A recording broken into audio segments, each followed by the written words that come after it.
for Monday, May 20th, 2026. City Clerk, may you call roll call? Councilmember Figueroa. Present. Councilmember Boykin. I'm here. Councilmember Cunningham. Here. Councilmember Wood. Present. Councilmember Grassi. Here. Mayor Pro Tem McCluskey. Here. Mayor Fleming is excused. Mayor Pro Tem, you have quorum. All right, thank you. Councilmember Wood, may you lead us in the Pledge of Allegiance? Everyone, please rise. I pledge allegiance to the flag of the United States of America and to the republic for which it stands, one nation, under God, indivisible, with liberty and justice for all.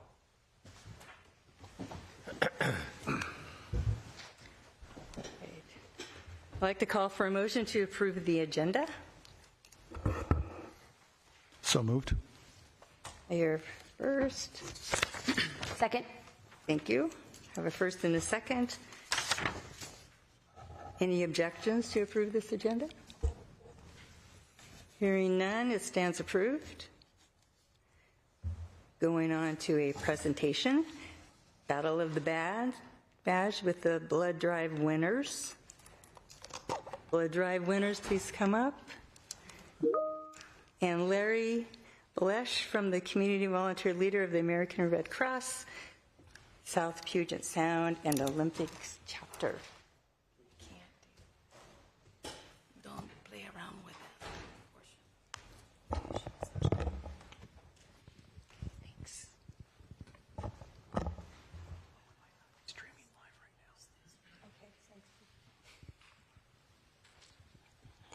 now. Okay. Well, I hear that from each draw that you collect, you save 3 lives. That's right. Is that correct? That's correct. And every 2 seconds, blood is needed? Very good. You come work with me. I did at one time. That's true. I'd like to call Chief Burke to come up, apparently. Our police has won the battle. Not surprising.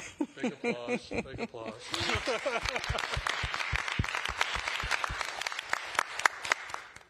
Well, they're all in for an emergency, and they do an outstanding job. So it isn't surprising that they probably came out in force to give the most blood for public safety in a big way. So thanks to every one of your officers that came in and was able to draw blood on behalf of the American Red Cross. And I would like. No, you may not. Normally I would dress up more, but as you can see, I am proudly wearing the Battle of the Badges t-shirt that we had for every one of our donors, including the chief here. So we've done this battle 3 years consecutively now, and this is the second time the police department's won.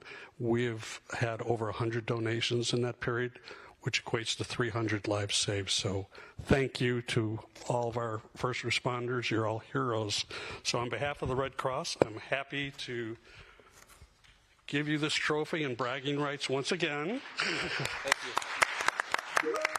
And one other big gift. This was on St. Patrick's Day, and I was Larry the Leprechaun, and I'm going to give you my hat. Oh, wow. Thank you. So thank you. Congratulations. Thank you very much. Thank you. Oh, yeah. Well, we were just talking about and already looking ahead to next year and making it even bigger. But thank you to our community, to West Pierce for hosting. And Larry, you're just great to work with. Look forward to doing it again next year. So thank you. Thank you. Good picture. Council members, would you please come down for a photo? Shows that we're in support of saving lives. And we'd love to have you all donate next year or support, either one. Yeah, the doctor told me I can't. Unfortunately, I can't. Okay. Or else I would be there. Why don't you get in the middle? Okay. Hi, how are you? Great, thank you. You gonna wear the hat? Together, I'm going to take a couple. I'm going to take one on the phone first, and then I'm going to smiling this way. Okay, hang on a second.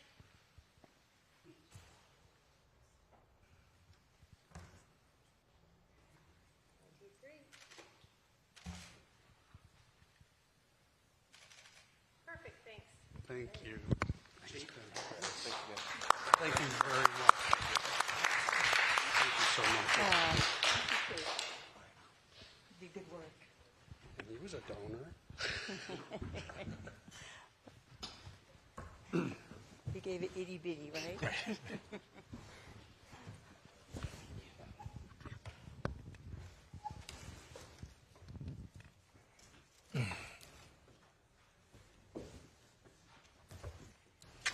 All right, we come to the portion of our meeting for public comments. This is an opportunity for members of the public to provide comments to the City Council about any item not appearing on the agenda or on the consent agenda. For those joining us online, the instructions on how to participate are shown on the screen. And I will take public comments first from the chambers. And there's let's see, Steve and Barbara Ruff. Will you please come up, and we have a microphone there for you. And please state your name and address for the record. It's Stephen and Barbara Ruff, R-U-F-F. We live at 5425 64th Avenue West, which is in the Stonewood housing area across the street from Heritage Christian School. And we live in the back. So we're here today to approach you people on a raccoon infestation that we're having up in the neighborhood up there. People are getting hurt.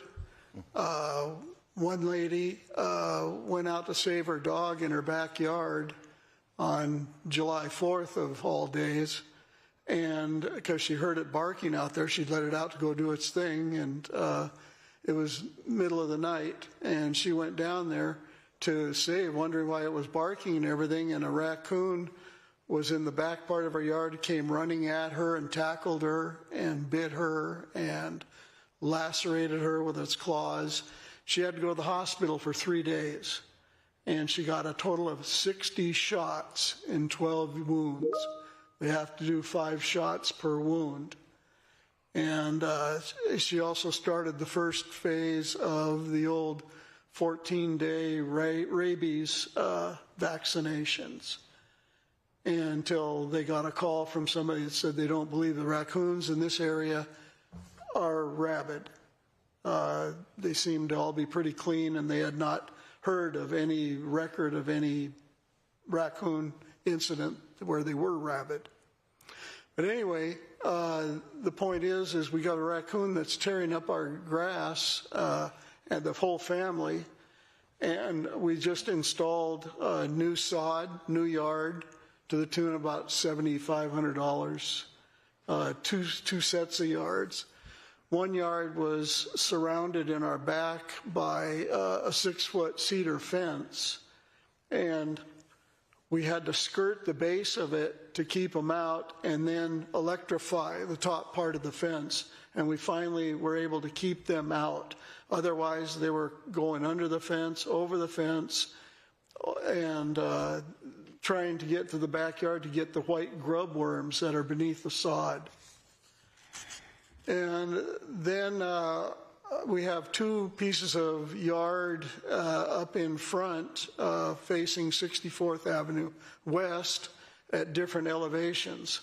One is about 8 feet off 64th Avenue, a vertical elevation, and the other is about 5 feet off vertical elevation off 64th Avenue West.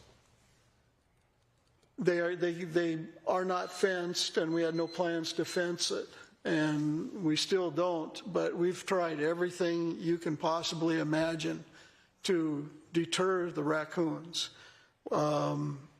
We called Jack Russell Wildlife, and they came and installed. They tried, first of all, to trap them. Yeah, Mr. Ruff, can you come to a conclusion with your comments? Yeah. Each public comment has 3 minutes.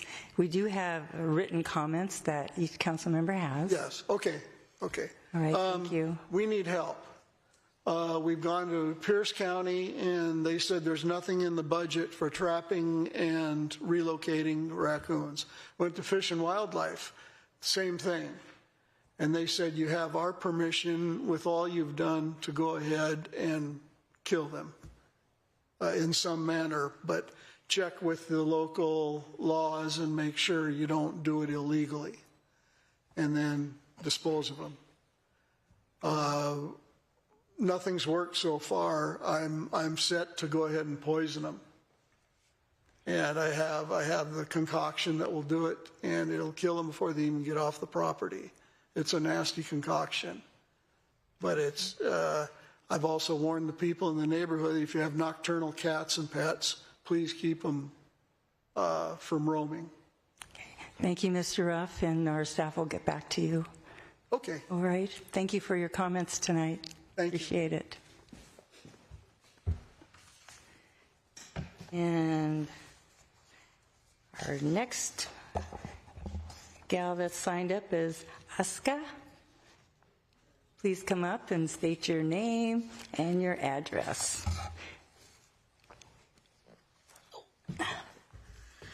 Hello, I'm Aska Ludden, 8303 41st Street West, obviously University Place.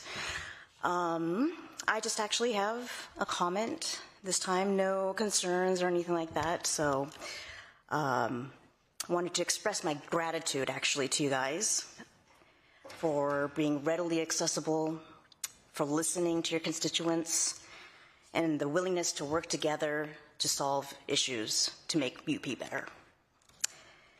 I was pleasantly surprised when I brought forward a concern about the trash or litter issue around the high school and how quickly there was a resolution to that.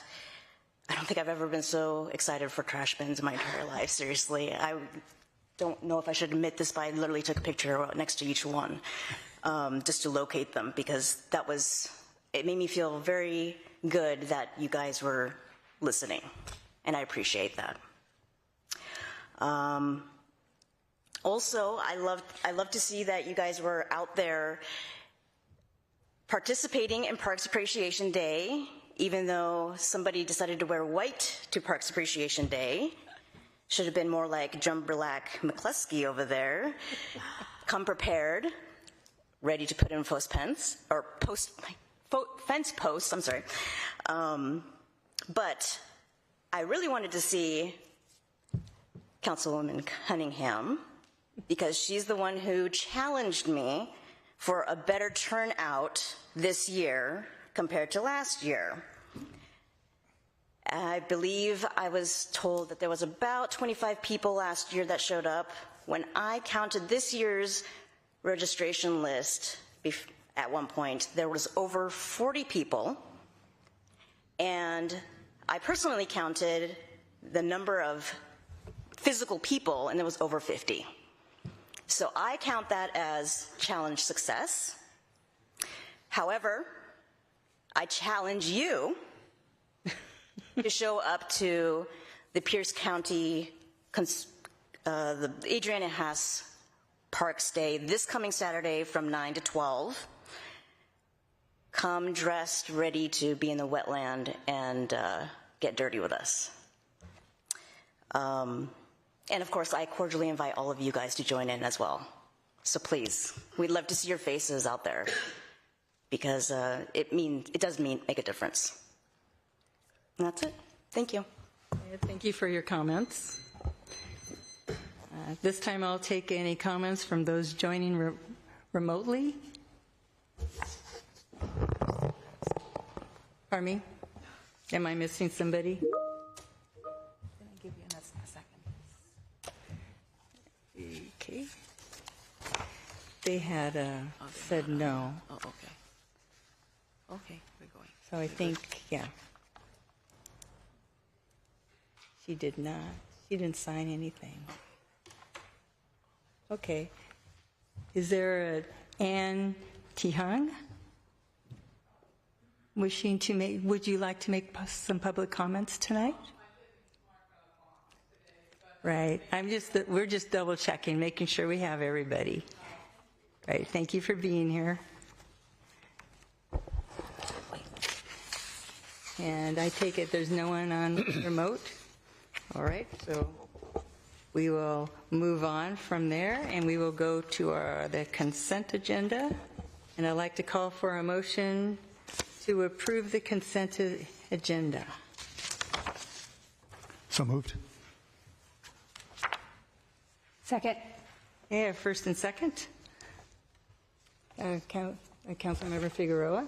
Thank you, Madam Chair. I'd like to pull item 7. Let's see.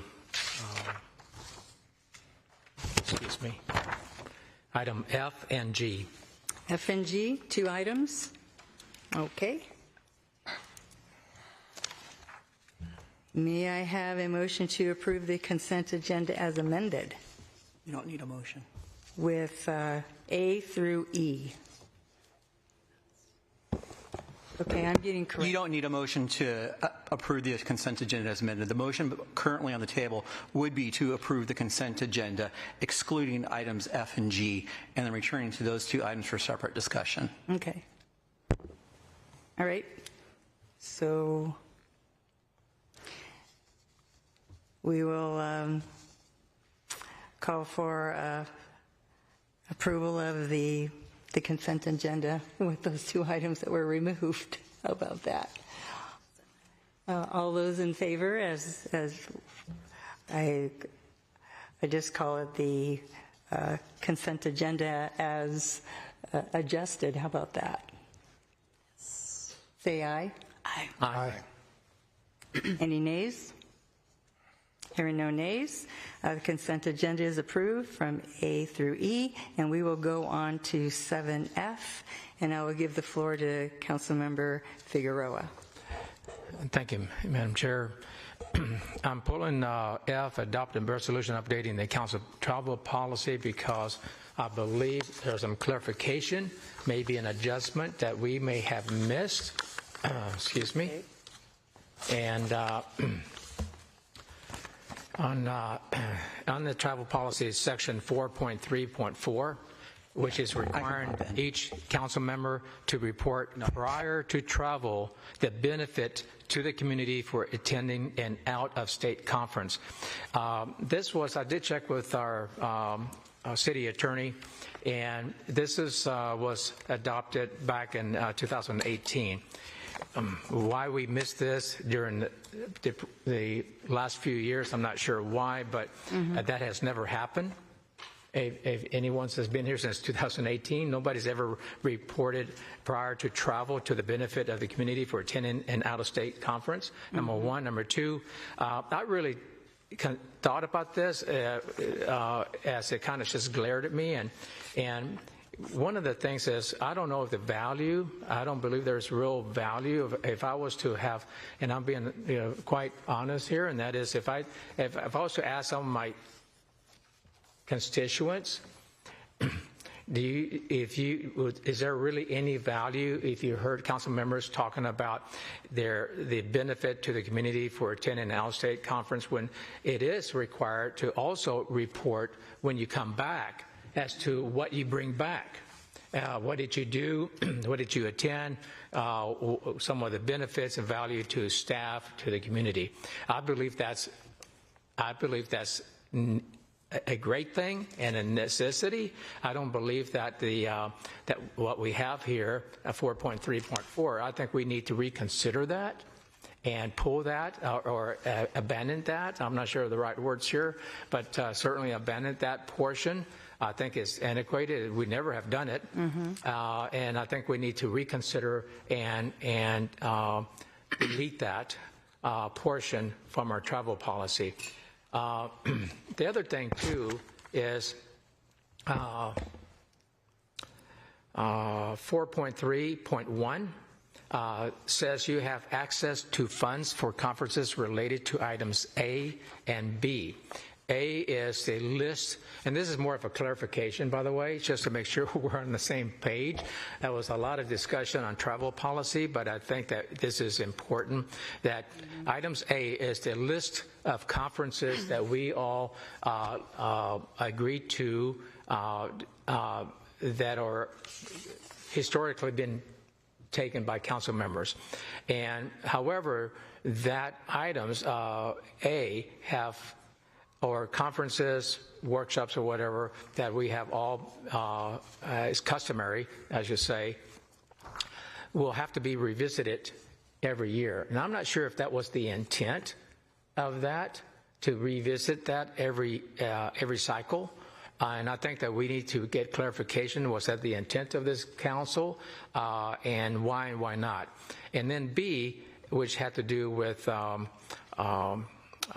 a particular council member that would actually be a volunteer or to go to or volunteer to be on a subcommittee or a special committee like some of our council members have with the NLC committees. I think we have the mayor with the Puget Sound Regional Council, Pierce County Regional Council that has been assigned to the Puget Sound Regional Council. Those are special committees that certain council members have volunteered to be assigned by those organizations that we support and assign council members to. I just want to make sure that that we understand that those, and B, whoever that is, that those folks or those council members are approved for travel to those special committees, assignments, duties. And I just want to make sure. I think that's what was the case. So the primary thing is, of course, A, I think that we really want to make sure that that's what we meant, that we would every cycle revisit those conferences, and especially section 4.3.4 that I'm recommending that we delete it. Okay, I'll open that discussion to the floor. Who would like to comment? Councilmember Boykin. Thank you, Madam Pro Tem. I just wanted to first make sure that I'm clear about the expectation of discussing both of these as presented by Councilmember Figueroa, 4.34 and 4.31. 4.34, addressing that because that is at least what an action has been suggested, that it's been removed completely. There had been a suggestion of speaking with our city attorney. And so I don't think it would be outside of scope if we could understand what the impression was when that conversation took place, to bring these two concerns at this point forward, if that's fair. I'd like to hear what the city attorney believes about 4.34 as well as 4.31 and 4.34 in particular, in terms of the possibility of it being pulled out of our travel policy, given that I thought we were on the same page where it then became likely that it would be part of the consent agenda. And I can speak to that if I... Okay. Yes. And just as a quick housekeeping matter, I don't think you actually have a motion on the floor right now, just as a pure housekeeping matter. And the motion would be to adopt the resolution. If you wanted to pull the language in question, it would be a motion to delete that paragraph. Speaking specifically, however, to that language, as Councilmember Figueroa correctly notes, that language had been added in the most recent amendment to the travel policy back in the 2018 amendments. Back in Resolution 872, I believe, was the number. My recollection... I'm not allowed to touch the microphone anymore. My recollection, at least when we had that in there, it was designed as an accountability measure for council, such that when out-of-state travel would be incurred by council, that somebody would say, hey, I'm going out of state for a conference next week, 2 weeks from now, heads up everybody, this is what I'm doing. And then there's the additional language on the report back to say, I went to a conference, this is what I learned.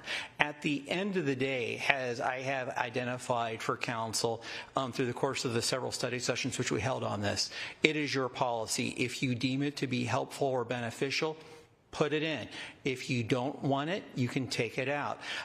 If, as Councilmember Figueroa has identified, it's not being followed, council has two choices: follow it or remove it as an anachronistic, component of a policy that wasn't there. That either choice is proper, either choice belongs to you. With that regard, but at least that's my historical recollection that council had baked it in as a self-accountability measure in there, particularly in the instance of the out-of-state travel. With respect to the language appearing in paragraph 1, and that was the language that we had focused on throughout the course of the several study sessions, the A and the B. There's a couple things going here. One is a desire to future-proof it and still provide council with flexibility so we don't have to touch the travel policy every time you do a biennial budget, and that it's allowable for tune-ups along the way as things break, clunk, or we realize that it's unwieldy. But it also reflects that there's a conversation that council has, that there are certainly matters that we can say, duh, of course, that's the legal phrase for the day, that we think that council would get benefit of. Commonly falling into that are things like the AWC annual conference. We've been strong proponents in the Association of Washington Cities. That's not likely to, not continue. Some of those still also require additional conversations. As of recent years, we've been increasing our participation in the National League of Cities. If council wishes to do that, you've had conversations about this in the course of the annual budget. So you have multiple touch points for that. And the subsection B, as Councilmember Figueroa identified, are those for which individual members of council are necessary to do the budget. We identified in the course of the study sessions a couple of prominent examples. The NLC Small City Committees. We've had council members in the past serve on Sound Transit's boards and other related committees. So all of this at the end of the day reflects a culmination of conversations you've had, not just in the course of the most recent study sessions, but since the last iteration of these updates. And just because you take action tonight, regardless of what that action may take, doesn't mean the conversation ends.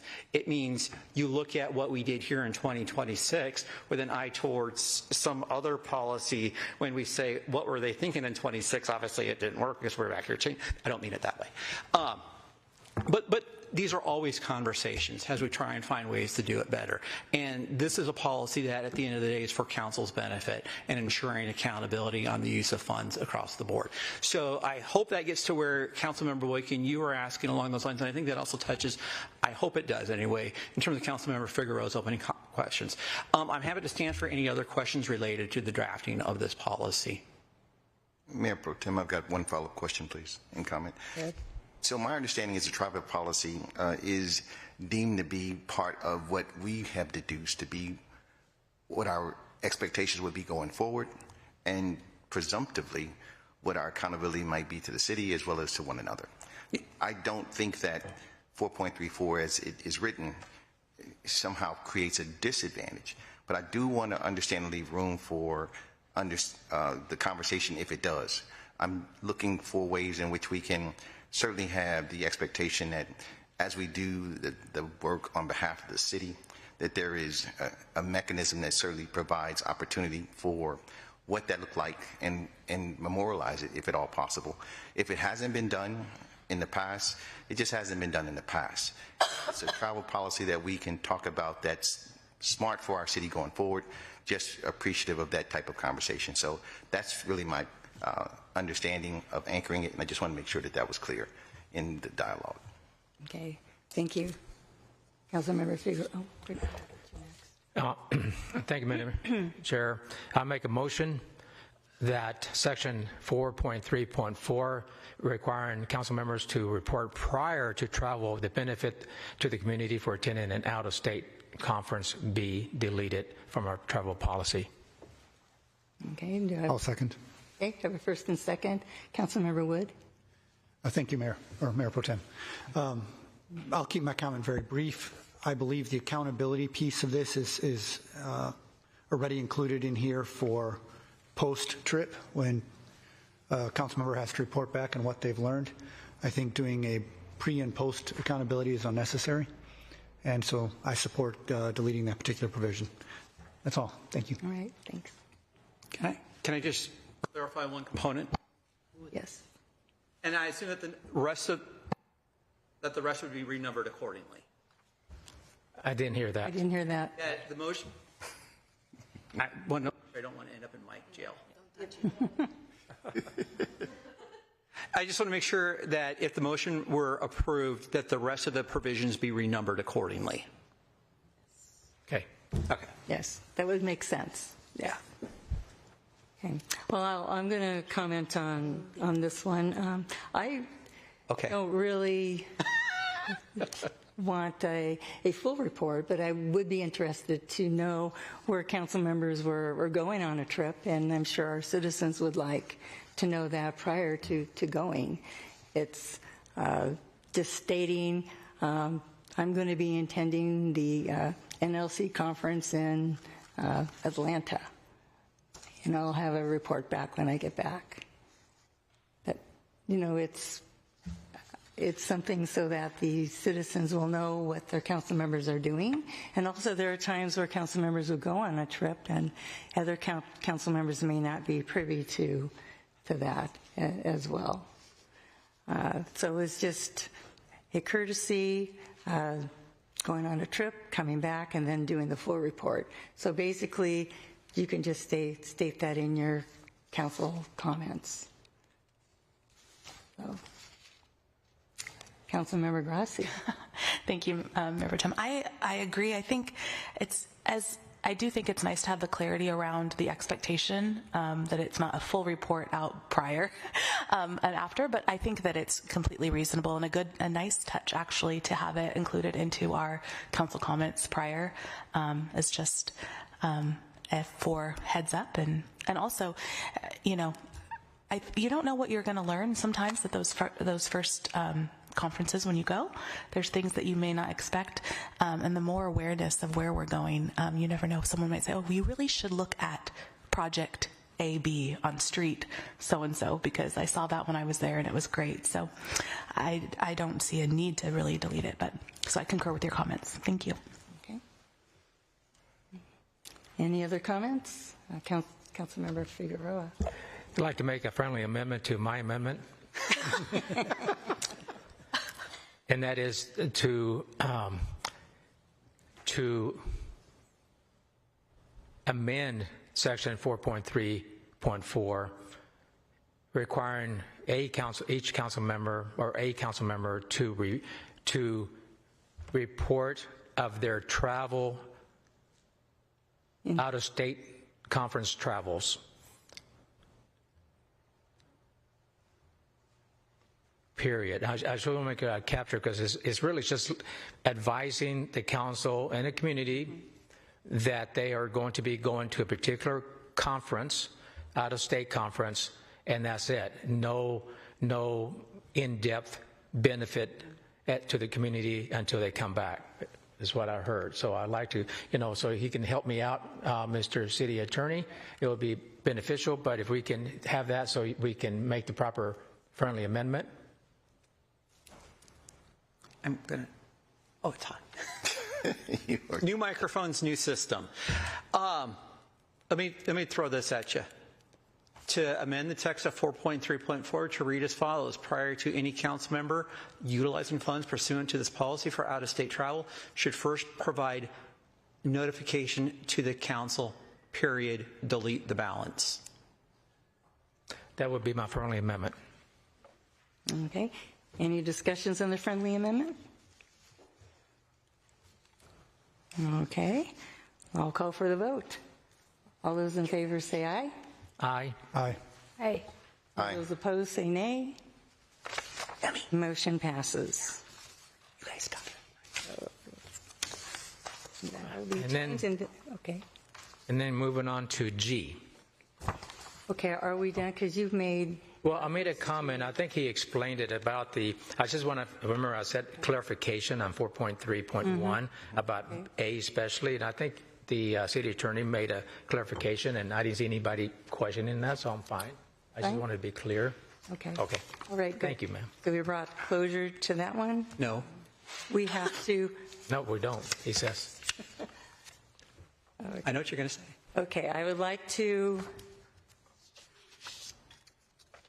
call for the vote for, if I can look at I have everything scattered here. I'd like to call for the vote for 7F as amended.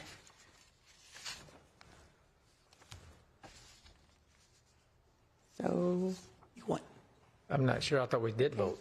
No, you voted on the amendment. You have not voted on the actual item. The actual item. We already had brought it in for discussion, and so. I called for the vote for item F. Vote. Thank you. And we had it first and seconded. So I'm going to call for the vote again. All those in favor? Aye. Aye. All those opposed? No opposed. So 7F as amended has passed. And I'm going to give the floor to Councilmember Figueroa for 7G. Thank you, Madam Chair.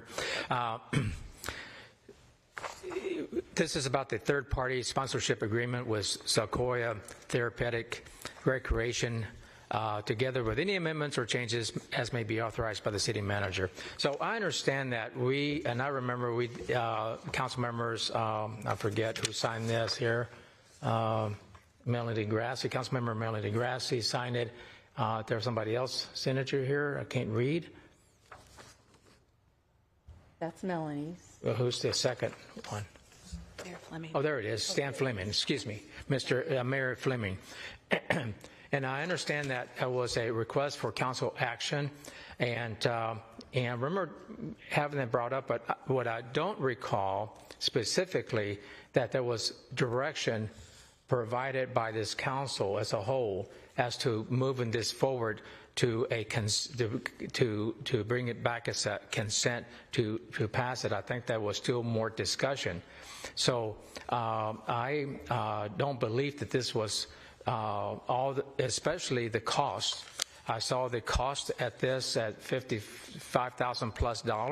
I know a lot of it has to do with communication. Excuse me. So let me just finish, please.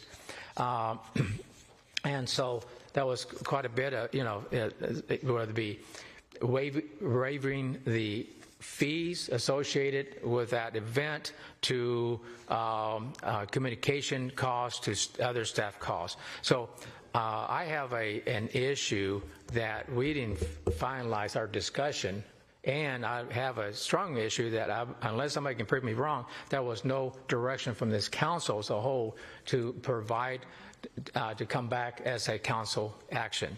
And so, and on top of that, it is a very dangerous slope that we are going into where we're approving just blatantly, here comes a request and we say, oh, this sounds good. I'm not against the activity. What I have issues with is staff time, costs, resources on a particular item when we haven't looked at the big picture. And the big picture is about how many of these, we're setting a precedent here so that we are anyone out there with any organization. I believe this is a 501c, maybe not. It doesn't really matter. The point is we're having a community member or members organization that comes and say, well, we have this event that we think is going to be really good for UP, and we'd like to go ahead and get your help, for better words, and it comes in as a request. I think that we need to look at this holistically and see, number one, are we going to promote events like this, because we already have events that we budgeted as a council, that we approve as a council, whether it be the Duck Days, the movie at the park, the Christmas lighting, you name it. There's been some that have been approved. Oh, that was the apple cider run, which we cut off from paying X amount. So I think that we have to approve. We didn't come, I feel like if we're going to add to that, whether it's $10,000 or $5,000 assistance, we need to add and at a retreat or somewhere where we say, well, we're going to want to add some more. Who are they? What are they? What is it? And how does that work out with the rest of the events? I believe that we should look at a budget for this type. So where's the top end? I mean, at some point we have to stop. We're like, this thing has grown. Events have grown. I remember back just 10 years ago, 12 years ago, it was like $50,000. Seriously, it's at $250 now, and so it's growing, and it will grow at $5,000, $10,000 a pop.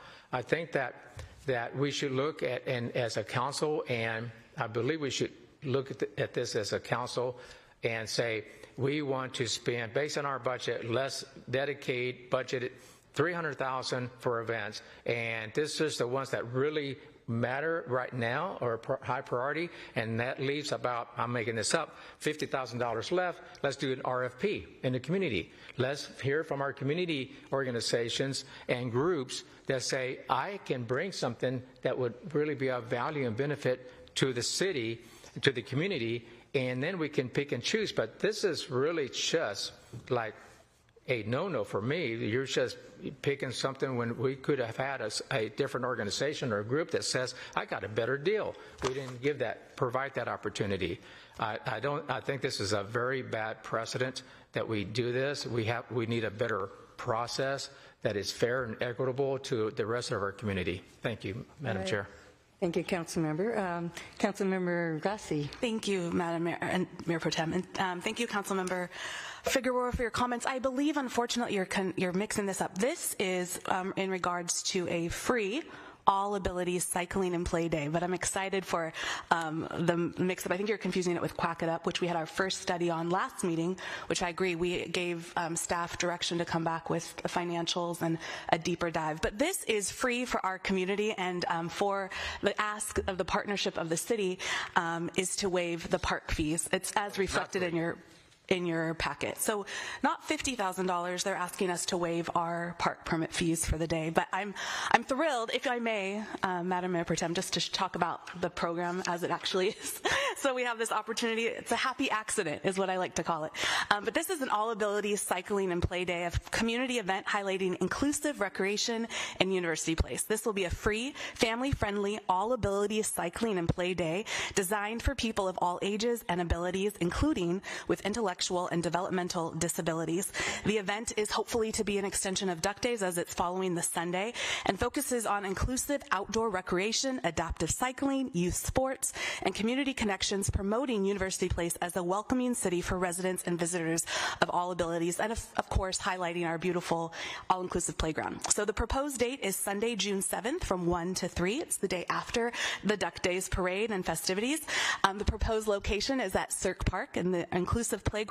What makes it desirable for Sequoia Therapeutic Recreation to bring and host this event in our city, along with Outdoors for All, is of course our inclusive playground, but also the paved accessible loop encircling Cirque Park for cycling, accessible inclusive playground located inside the park, and picnic shelter and open lawn space for activities. The event highlights include adaptive cycling experiences provided by Outdoors for All, which is an amazing organization that provides adaptive recreation for kids of all abilities. Recumbent bikes, hand cycles, tandem bikes, sizes and options for children, youth, and adults. Inclusive play and community activities, lawn games near the picnic shelter, time to explore Cirque Park's inclusive playground, and a youth sport sampler stations provided by the YMCA will offer short and informal sports activities, and this is going to be an opportunity for families to learn about future YMCA youth sports programming in UP, as we approved last week, and also for them to highlight that there are sports programs will be fully inclusive for kids of all abilities. Fruit and refreshments are going to be available through an ice cream truck and a food truck option that's currently being explored, pending approval of their park site. And also I'm excited to possibly bring in Trek as our local small business here that provides bikes. But this is really a great opportunity for our city to highlight our inclusive playground and partner with a great 501c3 as Sequoia, YMCA, and Outdoors for All, and really show us as a community that we are invested in recreation, but inclusive recreation. And I'm just so excited that they thought of University Place to host this in. It was a natural fit for them, and so in doing so, they're already planning the day, but they asked if we could waive our park fees so it could make it as accessible for their organization putting it on for the community as possible. Thank you. Right, thank you. Councilmember Figueroa. Thank you, Madam Chair. It is not free, okay? just waiving the fees, that says that we're providing a dollar amount. Okay, so it's not free. I want to be that clear. Number two is I want to hear from the city administration. I don't know who, Mr. Sugg, but I'm sure that there is communications and website and there's staff time involved. I'd like to hear from you exactly what I read was about a little bit over $5,000 worth of different resources, staff, communication, and park fees waived. So please expand on that. Yeah, and in detail, please. Yeah, and let me fill that one here. So just to give council some additional context, a little bit of where we've been and what you have in front of you today in terms of some lessons learned. Where we've been, as council may recall, in 2024, you passed the third-party sponsorship ordinance that allowed for waiver of fees and other benefits in exchange for co-promotion of events. You've done a couple of those already, and a couple have been fairly standard, including Atrium events. The most recent non-Atrium event that you had done, and actually I think the only non-Atrium event that you had done, had been the TAPCO Easter egg hunt, which was held earlier this month. That event, like this proposed one, also included park waiver as well as other related staff time. And for what it's worth, they're virtually the same agreements. We took out TAPCO, inserted STR, took out Easter egg hunt, put in this event. So they are functionally identical in that regard. One of the after-action things that became very evident on the staff side of things is that there was, despite the free nomenclature, there was an actual impact to city operations. While there are park rental fees and other charges which are waived, which total only a couple $100, the staff time associated with these events is actually fairly substantial. Part of both that agreement as well as this proposed agreement that's before you tonight also have a tremendous communications co-promotion component that's located in there, as well as additional public works staffing and administration. One of the things, because this arose as part of a request for council action with a very short suspense time, we attempted to put together numbers fairly quickly, fairly on the fly, and the numbers that you have in front of you tonight are also fairly conservative from just a very small subset.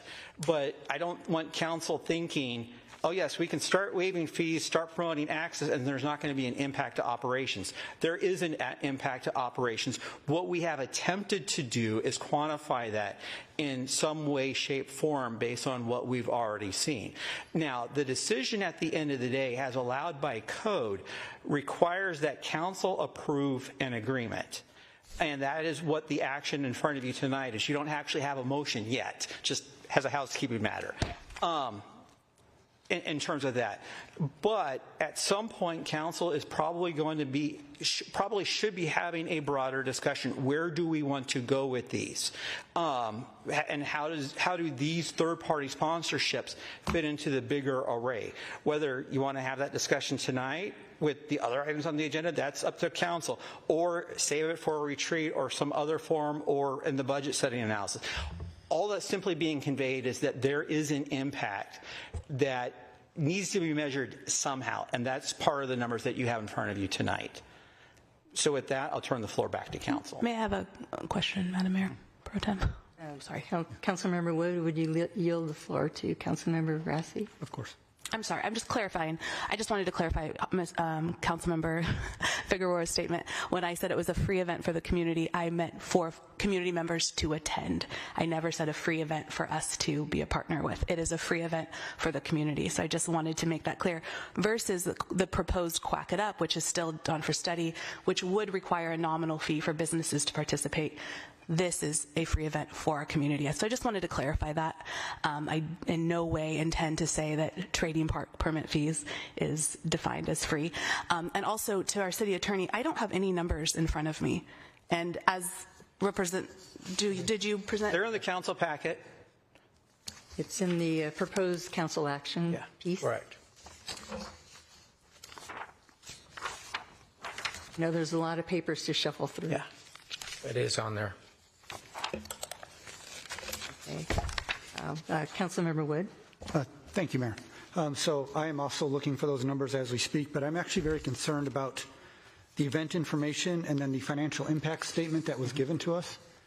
with no numbers, and it says very specifically here, requested city sponsorship represents minimal to no direct financial impact. And you go down further, it says no additional city staffing or operational resources beyond standard park availability are anticipated. That sounds like directly contradicts what you just said there. I think there are two pieces of financial information which is included in the packet. The first is that if you were looking at the packet, and I've got the PDF version, so I can tell you at page 47 of the PDF file, and it's the first page of the grouping of materials, which is the council bill. That is staff prepared. Okay, well, the summary I'm reading, you may be referring to, if I'm not mistaken, it's like this. What that I suspect you are looking at is that is part of the request for council action that members of this body self-prepared. To my knowledge, I can at least speak, let me speak for myself. I had no participation in the preparation of those documents. I learned of those documents only once they were filed with the office of the city clerk. The request for council action. Yeah. Go ahead. I'll yield to Councilmember Grassi. Did you go ahead? No, you go ahead. Oh, okay. Do you have a follow-up to Councilmember Wood or to the city attorney? Okay. The floor. I just wanted to say, short on the fly, this is the first time that I'm seeing this proposed budget, and this was submitted on March 24th. Mm-hmm. So I don't want anyone in this body to think that it was short. It wasn't submitted last week or 2 weeks ago. It was a month ago, almost a month ago. And this is the first time that we're seeing this. And so we didn't have numbers until last week. It would have, it just, in future, it would be helpful to see these prior. So thank you. Okay, thank you. Councilmember Cunningham. Yes, so I just want to say a couple of things. So first off, Councilmember Figueroa, I mean, yes, $250,000 is what we allocate for all of the events that we put on, you know. Yeah, she self-created her own. The tree lighting, Oktoberfest, all of those things. And so that's a separate allocation. But things like this, yes, nothing's free, as we all know. But at the end of the day, the benefits outweigh the costs. Those $250,000 worth of events, we're fronting that money from top to bottom for every single event from start to finish. So the opportunities that we get for this said event certainly aren't to not, negate from the fact that, yes, it is, $5,300 worth of staff costs, but at the same time, they're still bringing something to our community that we wouldn't be able to afford otherwise. So if this is the amount that we have to shoulder the burden for to provide all of the things that Councilmember Grassi just named, I feel like that's a benefit that our community deserves to have. And versus the $250,000, I mean, if we break that down like we did in the retreat, there were some large line items that we cost and shoulder the financial responsibility for, were things like this and things like the Easter egg hunt, where if this is the cost that we have to incur to give the benefit to our community at the level that we did, I can imagine that the turnout's going to be pretty large for something like this, just as it was for the Easter egg hunt. And so we have to look at being partners in our community. And I think that, I don't know that this is a place to have that greater conversation, but this is the scratching of the surface that we discussed during the retreat to talk about what this looks like. This is the new age version of doing partnerships with nonprofits and other like-minded organizations to bring opportunity to our community that drive our costs down. Because if $5,000 per event is what we would pay versus shouldering that $250,000 that we incur every year, I think the math is mathing. So I think that we have to consider what that looks like and start to transition and shift our dish in our minds on what transformative partnerships really look like. Because at the end of the day, we certainly couldn't afford any of these things that they're providing for us for free, if that means that we're just needing to pay for some staff time and cost that $5,000, which is similar, or as city manager said, or city attorney said, that is the same as the Easter egg hunt, which, as we know, brought out quite a bit of people that we didn't have to provide any of those necessities for. So I just think that we have to consider and think out of the box a little bit and start to be a little bit more thoughtful about the benefits and the cost of things that we're doing so that we can sort of diversify our partnerships and our resources. That's all I have. All right, thank you. Councilmember Wood, and then Councilmember Figueroa. Thank you, Mayor Pro Tem. So just address a couple things in order. First, I support the idea of this event. I actually really like this event. And if that cost stands at $5,300 and change, I will vote to support this event because I think it's a very good idea, and Councilmember Cunningham's points are very well taken. But I also think Councilmember Figueroa's points are very well taken in that we need a better understanding of costs. I do appreciate this cost sheet, but if we could have clarification in the packet when there's two pieces of conflicting information, I'd very much appreciate it, because there's two things in there. One said no cost, and this one says $5,300. So if we get clarification on that, I'd very much appreciate that as well. I have that noted, and we'll do some follow-up on that. I have some theories, but I'm not going to share them at this time. Okay, thank you. And that, Mayor Pro Tem, concludes my comments. All right, thank you. Councilmember Figueroa. Thank you, Madam Chair. I appreciate the next turn here. Like I said already, and that is, I think these are great events for the community, and I'm glad that groups or organizations step up to plan them and to get volunteers and to provide certain activities that communities need. That's not my issue, by the way. It's an issue that we run a business here. This is not a charity, nonprofit organization. This is a business organization, and there's a process by budgeting these things, and it isn't ad hoc, one at a time. Doing one at a time is a very dangerous way to budget events, because this number one is nonstop. This is opening the door. We had the Easter, which cost money. We got this one here. We had another one that I believe the Duck Up will cost money. Believe me, this is, and I understand about the new age of bringing the community together and getting partnerships out there, but to what extent? If you don't put a cap of what the budget may be for the year on events like that, this is just random. And then you're okay, well, I know this person, they want to do this. I think it should be fair and equitable as RFPs and say, we have a budget for this kind of events, below $10,000 or something or whatever, and we RFPs, bring us your best for the year. And let's pick from that. But just saying, okay, well, the next person comes up, okay, sounds good, you're good people, let's just do it. That is not the way to do business in a municipality. Okay, I've gone to enough workshops about budgeting, and this is not one of them that they single out as a way to do budgets. So I think we need to be careful and reconsider how we're moving forward with these. That being said, because of the effort and the energy, and part of me says, yeah, let's do more. Of course, I'm more of from a business perspective. We need to really decide how we're going to budget these, how many are we going to have, and how we're going to be fair to anyone else that maybe doesn't even know that we're doing this. And this is the Rotary, the Kiwanis Club. Who knows? A church may say, we have something we want to do. How come they got, well, they knew council member so-and-so. That isn't the way to do business here. I think it's unfair. But I would say that if this continues, I'm not making a motion to erase this event.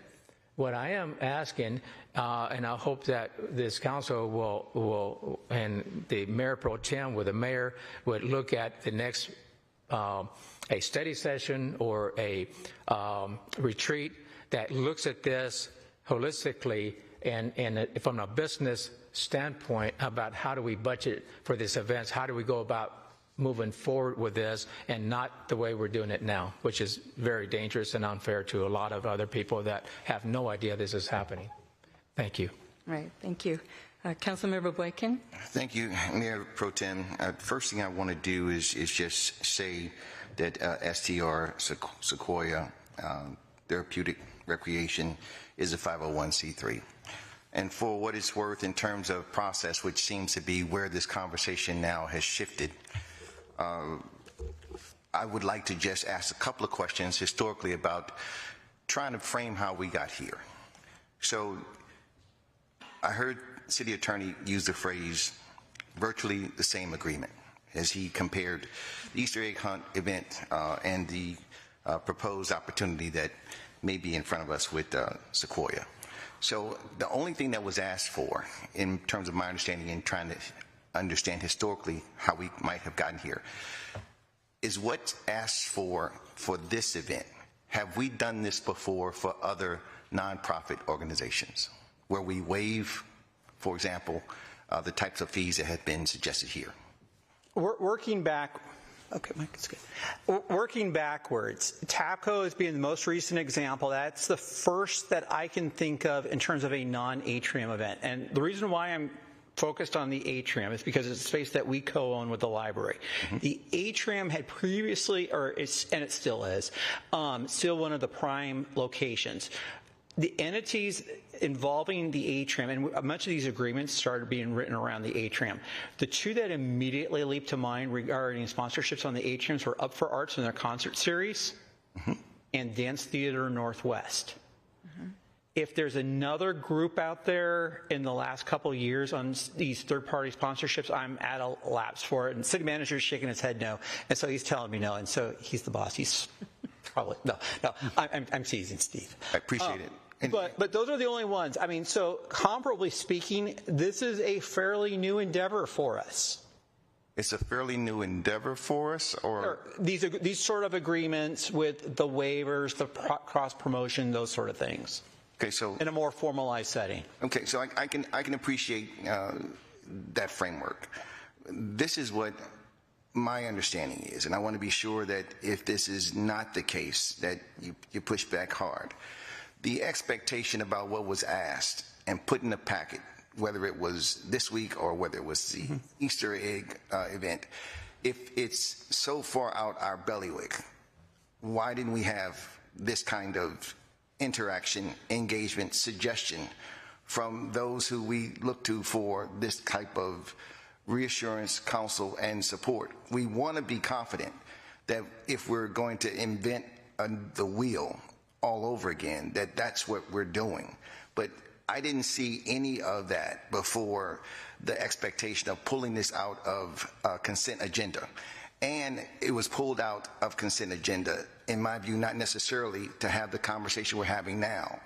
But you also pointed out that if we are going to have this conversation, it's far more robust, it's deeper and has more breadth, and we should take it up when we've got absolutely it and only it on our respective agendas. So I just want to be sure that in terms of process, I'm not missing what's most important that has us in this conversation space right now. Here's what has us in the conversation space at the end of the day, and I think both with this as well as with the most recent agreement, which is a function of time.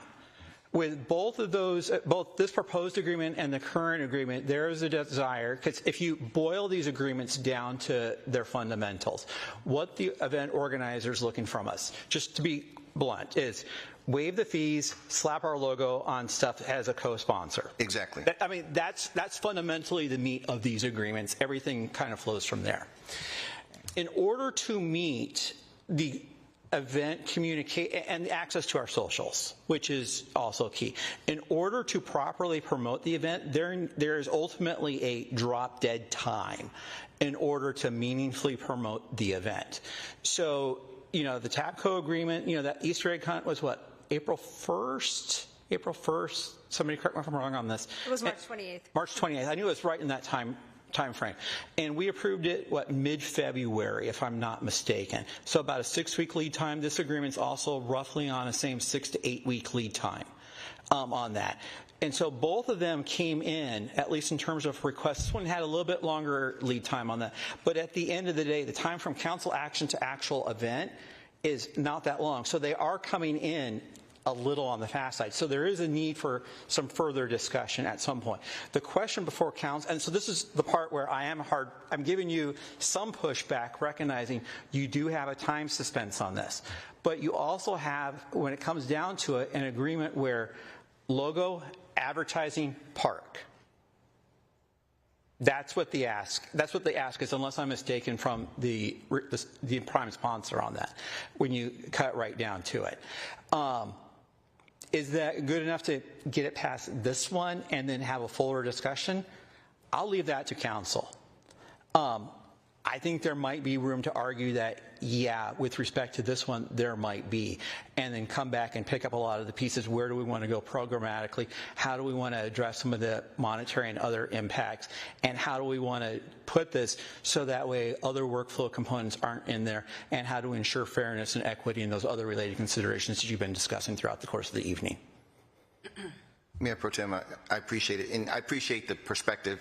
I see it much larger than what's been presented and placed in what is a little still uncomfortable, that it was part of our consent agenda. If these were the types of things that could have been unintentionally connected to it that may put us in challenging positions, I guess what is still a little uncomfortable for me is there were only 3 things that we've ever been looking for. And if this had been an event that was within the atrium, we would have moved forward without issue or challenge. And that was simply what you alluded to. They're looking for where the city can be a better partner and remove fees that are not as impactful.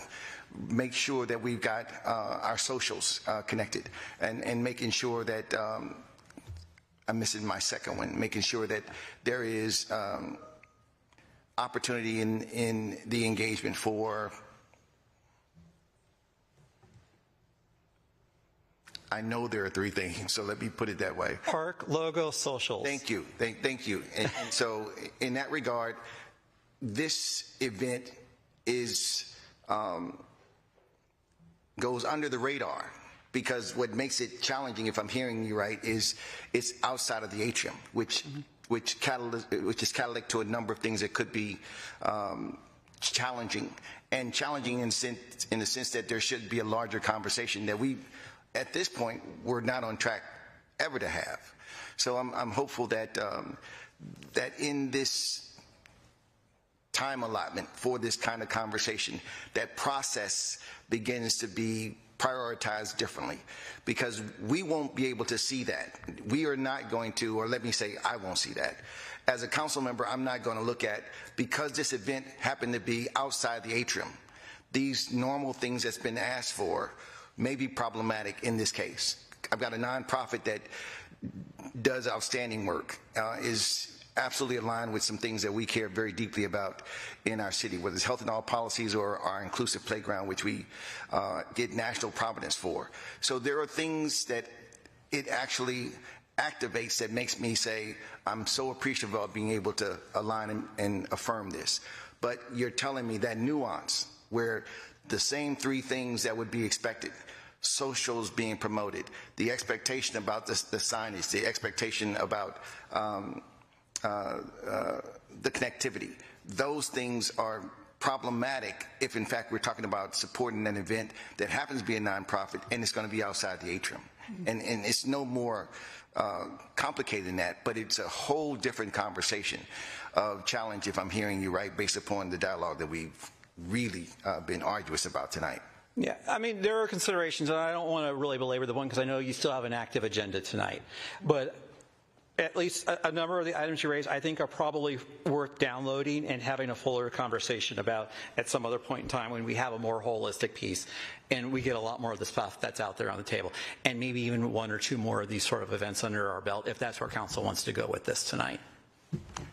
I am so noting that a study session is warranted in regards to how we do these one-off events, and we will bring that to study. Councilmember Figueroa has made a good point, and so has Councilmember Grassi and other council members on the dais, that we don't want to miss any really wonderful, awesome events because we're constrained. And how can we be fluid and protect our budget and vet them properly as well? Because some events, such as this one here, comes up really quickly. We need to be quick and nimble to react at the will of the council's parameters. So that's my comments right now, and I'm going to give the floor to Councilmember Wood because he's up next, and then Councilmember Cunningham. So I'll keep my comments brief here, just really quick. Looking at this fee list here, so we would be waiving a total of $364 in fees. I assume that if somebody just came and paid the fees for this type of event, didn't ask for council, sponsorship or anything, or city sponsorship or anything else, that the Parks and Public Works expenses would still be there no matter what. The cleanup, the staff hours for cleanup, subtotal, I've got $740. We might. I'm looking for an assist across the way from. My assumption is that if they just showed up and did this event and did it under the normal process, it would still cost us $740 to do cleanup. Yes, but I guess the caveat is, depending on the event, if it is a full permit with the fees, there is the ability, if we are evaluating ahead of time, to recover those costs up front. We could identify if it's some additional costs that then could be added to the fee itself. So that probably isn't factored in that. I think the $350 or whatever it was you mentioned, that's probably the base fee. Okay. And then there may also be a facility rental fee that wouldn't be in there as well, just because if they're taking up the whole field, they maybe would be doing something. There may be other fees get factored in there if it were not going through this process. Got it. Okay. So what that tells me is that the Mayor Pro Tem is right on the money. We need to go spend a little more time studying this so that we can fully understand that. Because I'm also confused why communications would cost $2,500. That seems kind of high for just doing social media. But we can talk more about that when we get to it. In the meantime, after Councilmember Cunningham, if I'd be happy to make a motion on this particular event, or if somebody else would like to, we can do that. Very good. Thank you. Councilmember Cunningham. I just want to reiterate that, and I can speak for Councilmember Grassi, I hope, that, these are not what we consider one-offs. These are, long-term partnerships that we hope to have. And I think the idea is to start doing a little bit more of these so that we drive our actual costs down. And they see the value and benefit of partnering with us as a city and not difficult to work with. And therefore, they come down and start to drive down our $250K that we already allocate each year, and to drive up the opportunity. We're giving us all of these entrees of opportunities and experiences for our community to the tune of something quite less significant. So I know that this is a greater conversation, and I hope that my colleagues know that this was something that I seen coming, and that I've been in conversations already about what that looks like long term, probably the day after the Easter egg hunt. I would say, with Mayor Pro Tem. So this is a longer conversation because we do have to understand what partnership actually means. And from a partnership perspective, you give something to get something. So this is what we chose to give at a small fee to gain a list that is as long as our arms on the opportunities of things that we're going to get for our community. So I think we just got to think about that and shift our dish a little bit. So I'm just going to encourage our colleagues to think that way a little bit as we get down the pike on what partnership means for the city and our community members. So that's all I have.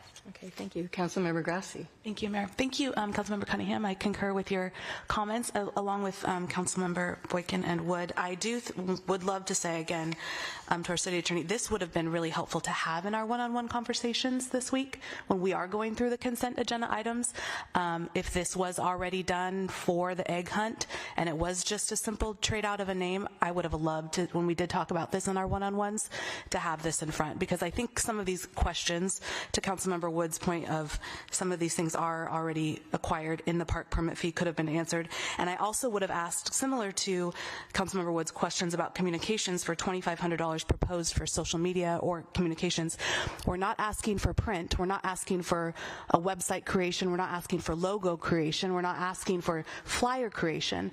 I think what they're asking for is a repost and the ability to use our logo. So are we saying that we're putting our logo value at $2,500? Because that's something that also needs to be discussed. This is news to me that we're putting a value.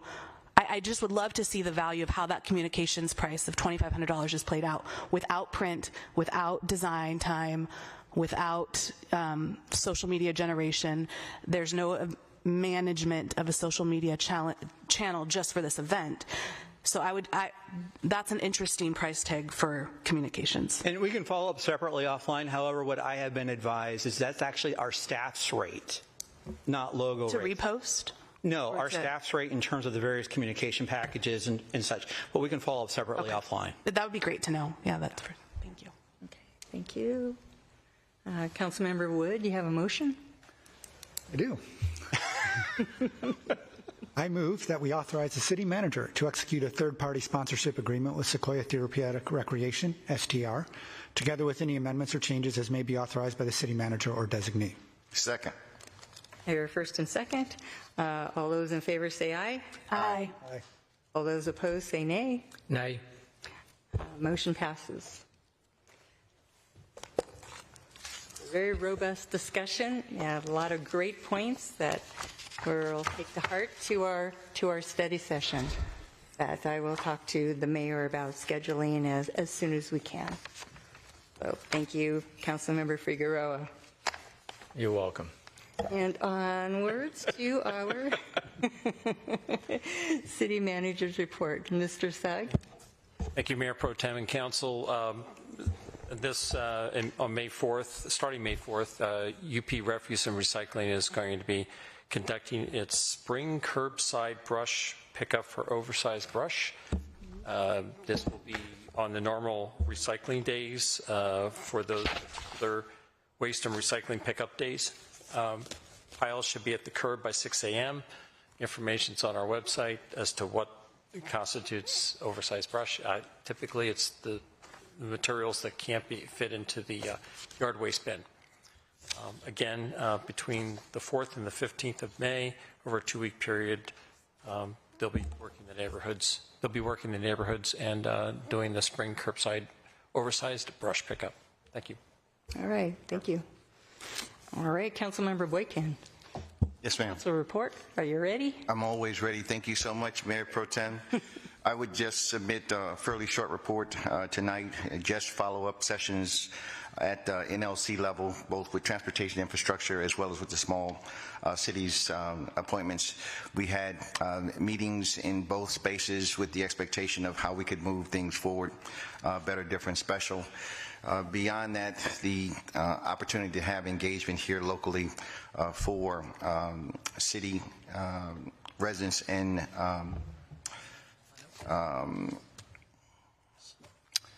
community, the opportunity to begin our council work, specifically around commission consideration went forward.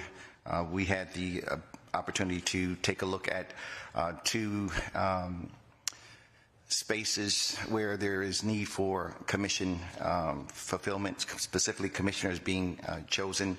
I had the opportunity to be part of that effort along with my council members, Councilmember Cunningham and Councilmember Figueroa. Because of that, we had a chance to move, as I alluded to, some opportunities forward, and some still remain unprocessed. With that, I'm just going to appreciate that we've had robust support from community, and we've had robust individuals around the activity stepping forward to want to serve on our commissions. What is really encouraging about that for me is that we want to ensure that we've got a welcoming, affirming space that is held to ensure that as much diverse and prolific contributions can come forward so that we can have, as a result, what is most important, and that is individuals who are engaged, who believe in community, who have expertise to offer, and specifically want to ensure that they're doing that in an advisory capacity for our city council. That is the reason across our commissions that give us the best chance to be really responsive to this community and the city that we love and serve in. And to that extent, I'm very appreciative of what we've been able to do thus far. I won't make any declaration about what we have put forward at this point. Some of it very well may be part of the consent agenda, but I want to just ensure that there's an appreciation and gratitude for folks being able to be invested in stepping forward. We only are as good as the people who believe in the processes and want to put themselves in that process by seeing a vision that we have of inclusivity and ensuring that we have made room for their contributions, their expertise, and hopefully their intentionality of making a great city where they work, live, and play as well. That's my report, Mayor Pro Tem. Councilmember Cunningham. Yes, I'll also be brief. And I'm glad that Councilmember Boykin alluded to our commission committee, our interviews. That was great. And we're excited that there's so many applicants that wanted to come forth and, be part of our commissions. And I know that our Arts Commission is coming up, and applications are due at the end of the month. So we're excited to see what that brings going forward when we get that next round. So a couple weeks ago, I had the pleasure of more Girl Scout action downstairs in the library. This time it was Troop 42017, which that probably means nothing to you, but everything to a Girl Scout. Brownies and juniors, which means they were probably, I think, first grade, second grade, third grade combined. There was 9 of them, and it was great to help them finish their International Women's Day patch. So we talked about what it means to be a trailblazer and a leader. I asked them do they think city council members do, and they were spot on. They said they make decisions for the city. And this was 8 years old, so I thought, well, they're smarter than we are. So it was exciting to spend some time with them on a Friday, and I hope that their troop is excited to one day come sit in these chairs and watch a council meeting. I don't know how long they would hold their attention, because I told them that it is quite boring, and they agreed from what they knew. So that was exciting. Councilmember Grassi and I went to public meeting for the West Pierce fire over here behind us at the fire station. It was the first public meeting of more to come, but as you guys may or may not know, that a substation is something that they are considering just to reduce call time because we are expanding, as you can see, all around us, which means it's going to drive more community members here, which means that the response times needs to go down so that they can reach things in the middle of an emergency. So it was a pretty solid turnout, and I think that the number one thing that we took away with, and I'm sure Councilmember Grassi would agree, that they want to make sure that they're involved. They want to make sure that we consider them, those that live around that area. I know that you live close by, that they want to be involved from start to finish and be notified of what's going on, the changes, the process, the experience, the decisions that are made for them and alongside with them. So I was excited that we were able to be in that space and see the chief and have them deliver the renderings of what that looks like, and some really thoughtful questions that came out of that from some of our community members. The last thing I did is that, as you guys know, this last election cycle, we elected some charter commissioners. It's the Constitution Amendment for the next 10 years, and it's our personal local county charter. And so there's another 60 days left, and decisions have to be made on what's going to be in the charter. And you'll see them on the ballot for the primary election in August. So they are rigorously running around our district and having listening sessions to make sure that everyone is involved in the process, what they're championing, what they're supporting, what they think that we should change as a charter for a county. So it's important that you guys, if you hear anything about that, you engage, because you can't change it for 10 years. You got to love it. You got to live with it. So there's some really significant issues coming up. So downstairs in the library over the weekend, they had their charter listening session with our 3 representatives that support this district, and they're doing that for the remainder of this month. So I encourage you guys to make sure that when you see that ballot, just understand those decisions will be made for you if you don't get involved. So that's all I have, Mayor Pro Tem. All right, thank you. Councilmember Figueroa. Thank you, Mayor Pro Tem. Just on that note, thank you, Councilmember Cunningham, but for staff, if someone from staff can, I wouldn't mind getting an email, maybe go to the rest of the council, of all the public meetings that the Pierce County will have regarding the charter, so that we have that in front of us, because I think that is important, and we should probably have a voice, maybe several of us, but I think that's important. Thank you. My major comment would be that I said in the last council meeting that I was working with a staff member to put together this official report for the conference that some of us attended, the NLC Congressional Conference. And because I really didn't feel comfortable spending 15 minutes of our lives up here summarizing the details, because that would not be enough time to actually give anyone any value information, to spend that much time and end up not really giving you anything and the public about what happened, what I saw and heard. So what I put together, and now is accessible, is and you would get an email after this council meeting tonight, maybe tomorrow or the next day, from one of our staff members that will provide an email as to how to access my folder, but just kind of idea. You under council has its own folder under Teams, and it'll go from Teams to shared to council to it'll go NLC Congressional Conference, Figueroa, and under Figueroa, I'll have folders, AI, housing, digital, you name it. And so you'll see those folders, and you'll be able to access, and what interests you the most, if it's just not for you, but I think that our city manager will have it open to staff as well, for those staff members that may have an interest for their particular skill and arena of work. And so I thought that this would be the best way to report out. If I got called by the public, what did you do? Councilmember Figueroa, I have a slew, I think there's like 21 documents full of information that there's no way I could have done it here. And so it's, if any public member wishes to see it, they can go to the city clerk, our state auditor. If we are audited, they can see exactly what I read, what I saw, what I intended, and it's all detailed out. So that'll be the future of my reports through that method, and so I hope you take a look. But it's there. So thank you, Madam Chair. All right, thank you. Councilmember Wood. Thank you, Mayor Pro Tem. So a couple things. First, on 9th of April, I was at the Puget Sound Regional Council Subcommittee for Transportation meeting, and there I learned about their pilot bridge program, where they decided to, they're going to try and fund 3 projects. 2 of them were relatively minor, but one was actually very interesting. It's the Chambers Creek Bridge. They're allocating $7 million for the design and development component of it. So I think that is a great project. I voted in support to get it out of our committee and to go to the executive committee. What was interesting to me is that it was $7 million for design and development, but then I realized that also probably includes the dam that they want to remove. So that could obviously easily add that cost up there. But because it was a pilot, they're only focusing on county level projects. Local jurisdictions were not included.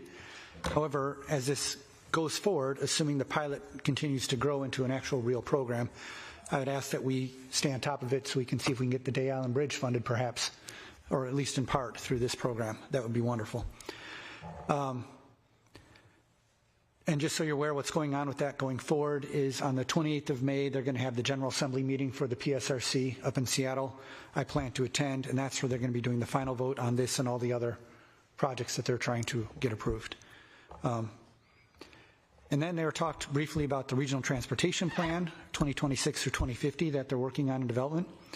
They're right now planning on, check to make sure I got my chicken scratch right, $335 billion over that 25-year time frame in transportation projects. Right now, they think they can fund 83% of that through current funding sources.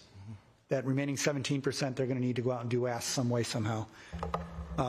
So that's all I know about it right now. If and when I get more information, I'll share it with the group, obviously, to see what their intent or what their thought process is on that.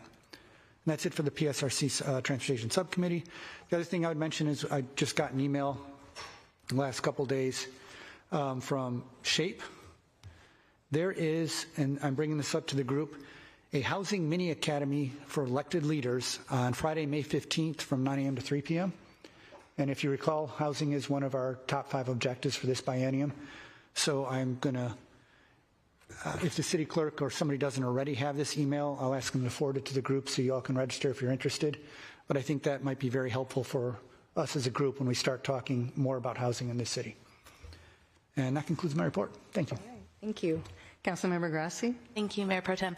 Well, as Councilmember Cunningham said, yes, I got to be at the community meeting at West Pierce, and so I won't be West Pierce Fire, but I won't be redundant in what she said. But I will say one of the common themes from comments from community members that had lived in the same area when they went through the addition of Fred Meyer, where time after time the neighbors said, we talked to the city and the city listened to us. The city listened to us, and they have continued to listen. And so it was a really good first step forward because, yes, they had questions about this new possible rezone and station, but the reputation that our city is listening to our residents preceded it. So that was a really great starting point, and wonderful to hear that all these years later, these residents really believe and see that as a positive from the way the city interacted with our residents. So that was a great, worth the extra effort. I also want to make mention Thursday, right here in Council and Chambers at 6 o'clock is the Creekside Master Plan Community Meeting. If you're interested in that, Mr. Eklund, I'm saying that correct. Yes, 6 o'clock.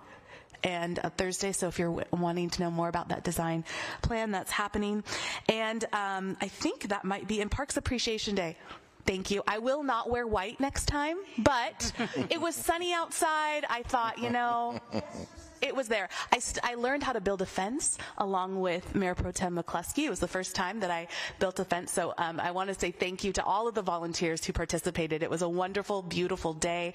A special thank you to our Public Works Department for their patience with me in teaching me how to build a fence and dig that hole. But it was wonderful. And so I just want to, you know, it was great. Those days are great to build relationships with neighbors and to make a difference and really do something with our hands. And that was so wonderful. Thank you to our Westside UP Refuse, as always, for sponsoring. You're probably wearing one of the shirts that they gave out there, and donuts, and they're so faithful to sponsor that every year. So thank you so much to UP Refuse.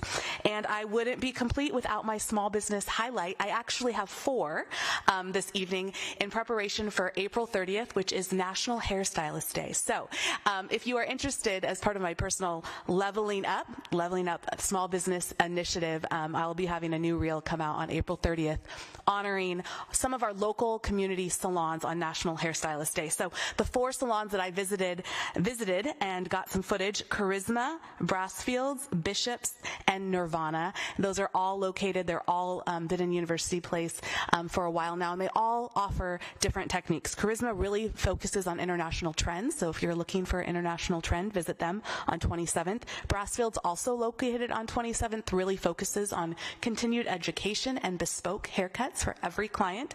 Bishops is located right here in our Market Square, and they want you to feel your best when you leave, and they want you to feel welcome and inviting when you walk in. And Salon Nirvana really focuses on great color and a great sense of welcoming when you come in. So wonderful, 4 great businesses, 4 great salons, and as you're celebrating a stylist, think of them for your next haircut here in the city. So we have so many salons, of course, but those are 4 that I visited. So that's all I have for this evening. Thank you, Madam Mayor Pro Tem.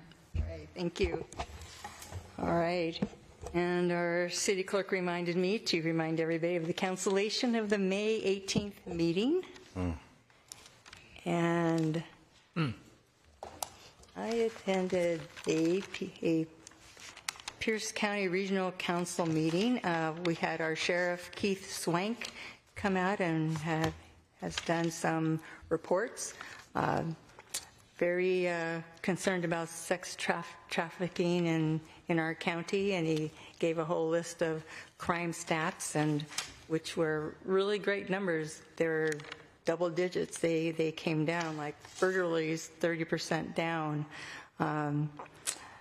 The motor vehicle theft, mail theft, 56% down. So it looks like the trends are doing well, and hopefully that continues. Our county executive, Ryan Mello, gave a report on the Justice Fund that the county has passed with 1/10 of a sells 1/10 of a percent. That's always hard to say. It's confusing. That will be going in effect on July 1st for the sales tax, and it will help fund the Juvenile Justice Task Force. He talked about other priorities, healthy people, livability, adding to the Superior Court for adjudicating felonies, prevention and the reentry programs, looking at rebuild of the adult jail and the Raymond Hall buildings. There's a task force that's going through that analysis right now. The Executive Priority Economic Development Program, and also he touched on the Unified Regional Approach that Councilmember Grassi is a part of. And something really exciting that everybody knows is happening in the country is a World Cup that's coming at 7 times the Super Bowl, and the Lumen Field will now become Seattle Stadium.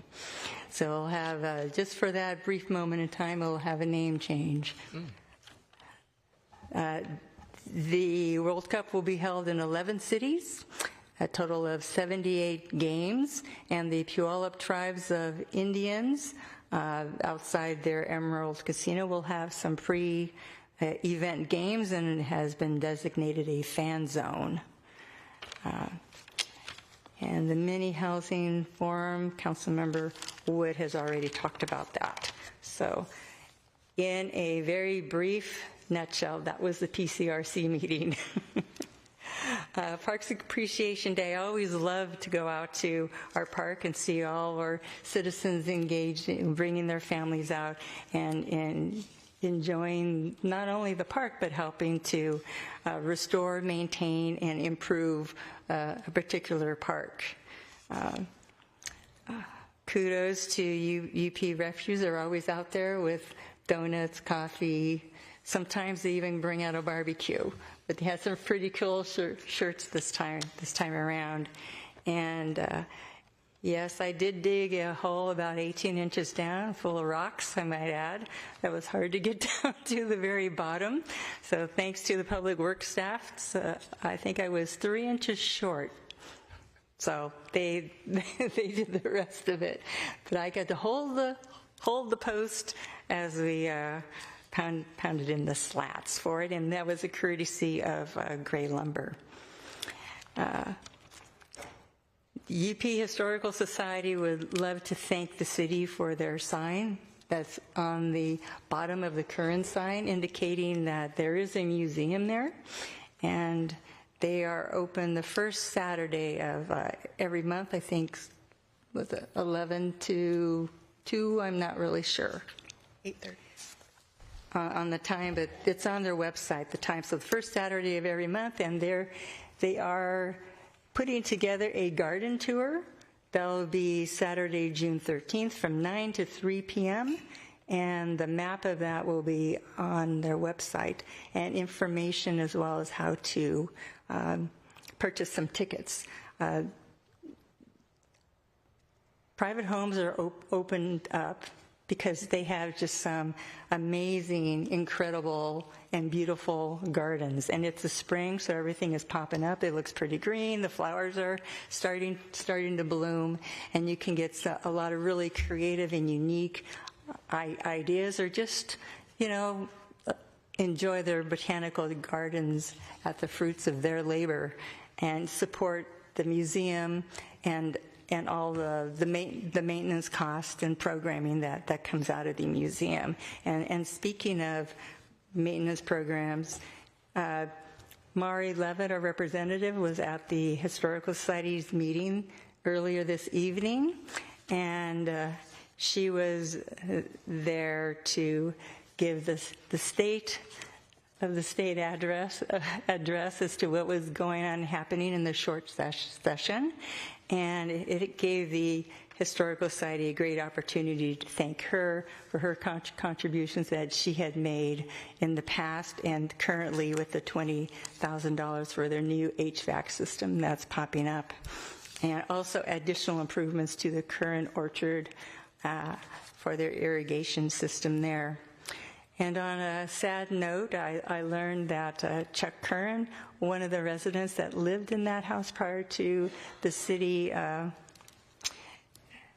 owning that property, and was his family and his parents were very significant contributors to our society in UP, helped the development and the evolution of University Place, created a very unique hobby farm with 2 horses. One is Brewster, and Brewster is now a statue that we can visit with one of the current with the artist's daughter feeding an invisible apple. It used to be an apple there, but the apple unfortunately had been vandalized.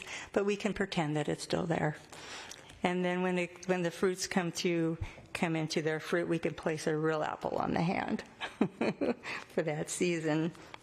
So unfortunately, he passed away. He was a supporter and also a monetary contributor to restore the home and to also for the conversion into a museum, which was hundreds of thousands of dollars to do that. So kudos to UP Historical Society for all their efforts, and also a special nod and appreciation and gratitude to Mr. Curran.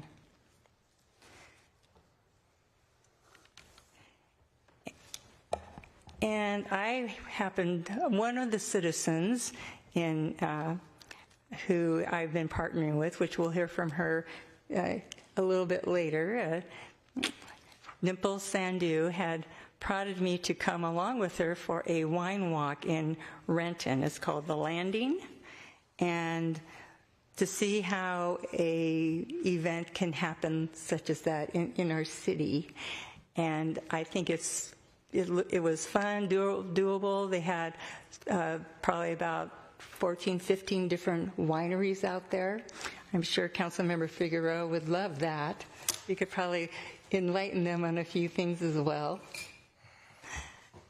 So it kind of gives you an idea of some of these one-off events that we're talking about and how we can be a little more thoughtful and create something that's really innovative and fun and engaging for our citizens to enjoy.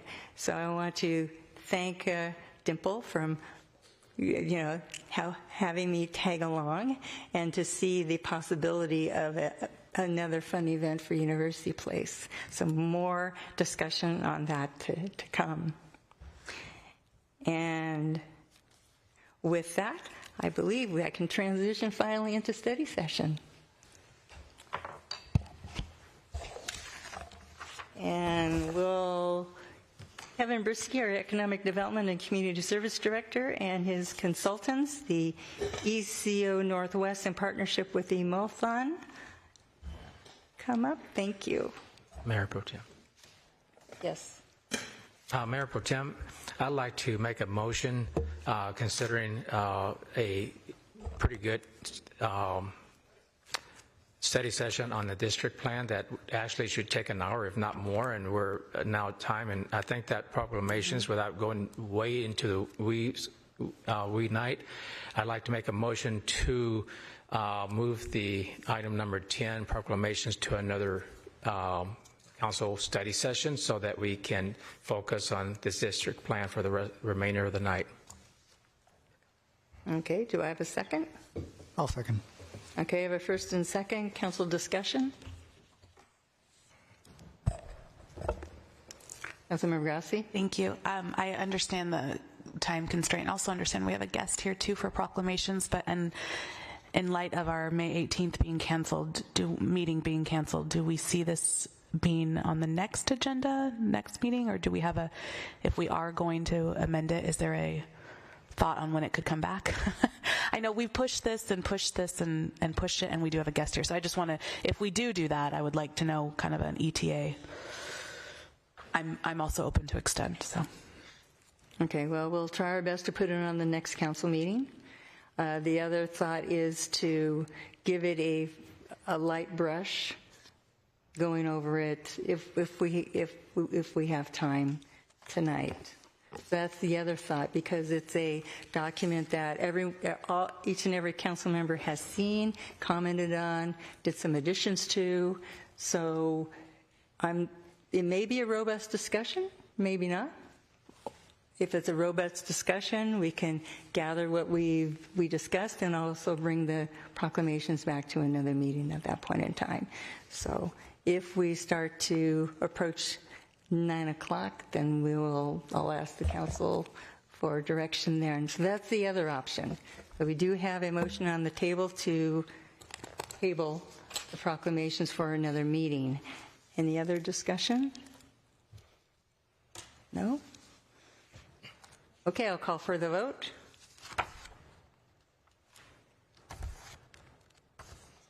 We have a first and a second to table the proclamation. Is that the direction we want to go? Calling for the vote for all yay and nay? Yes. Okay, so. Oh, that's what I meant by calling for the vote. Oh, excuse me. In translation. Okay. Yes. Aye. No. Okay. Nay. Nay. Okay, motion fails. Let's move to Mr. Brisky. You have the floor. Good evening, Mayor Pro Tem, City Council members here this evening. Kevin Brisky, the Community and Economic Development Director, here this evening with our consultant team from Eco Northwest in Methuen to talk about the Town Center Business District Sub-Area Plan. Some exciting stuff. I know your packet was very full of information regarding that plan. This is, I'll do just kind of a brief summary, and then I'm going to turn it over to our consultants to introduce themselves and talk about the slide presentation we have to go over the highlights of the plan. As many of you might remember, the Town Center Business District Sub-Area Plan is part of the Regional Growth Center within the city. The Regional Growth Center of the city was passed in 2017, adopted by both the City Council and the Puget Sound Regional Council. Within the Regional Growth Center, there are three business districts: the Northeast Business District, the 27th Business District, and the Town Center Business District. Two of the districts have completed their sub-area plans, both the 27th and the Northeast. 27th was recently completed this last fall, and the Northeast Business District was passed by resolution by the Council in 2023. Now you might ask, why a regional growth center and what that means for the city. There are 30 regional growth centers located in the Puget Sound region that are approved by the Puget Sound Regional Council. And the Puget Sound Regional Council obviously has money that they give out for grants for transportation improvement dollars. When our engineering team applies for those grants, they have to tie those grant applications to regional growth centers. So for a university place to have one of those, it's very valuable to us. Pretty much every road project up and down Bridgeport 27th that you've seen in the last roughly 15 years since we were a candidate center has scored extra points by having this regional growth center. The most recent project that you might be aware of that just got completed, 35th Street, all the sidewalks you see was directly related to us having a regional growth center. So one other comment regarding Puget Sound Regional Council, they recently went through a recertification process that they've started in 2025, and congratulations to us. We met the recertification. We should be getting kind of an official notice from Puget Sound Regional Council in the coming weeks. Some of the items they looked at that helped achieve that recertification were things that the council has done relating to zoning changes within the Regional Growth Center and adopting the sub-area plans. They reviewed all of our sub-area plans, including this one that is before you tonight. So within the plan, before I turn it over, within the plan there are 5 overarching goals and policies within that at the end of the plan. And we have all the appendices that were included with your packet. The appendices kind of feed into the plan. It's all the background information that was used to help develop the plan. And just to make you aware, the goals and recommended actions in there, with the council eventually hopefully passes this by resolution. They're not binding by any means. So in other words, because they are in there doesn't mean that the council would have to do that, or staff or whoever.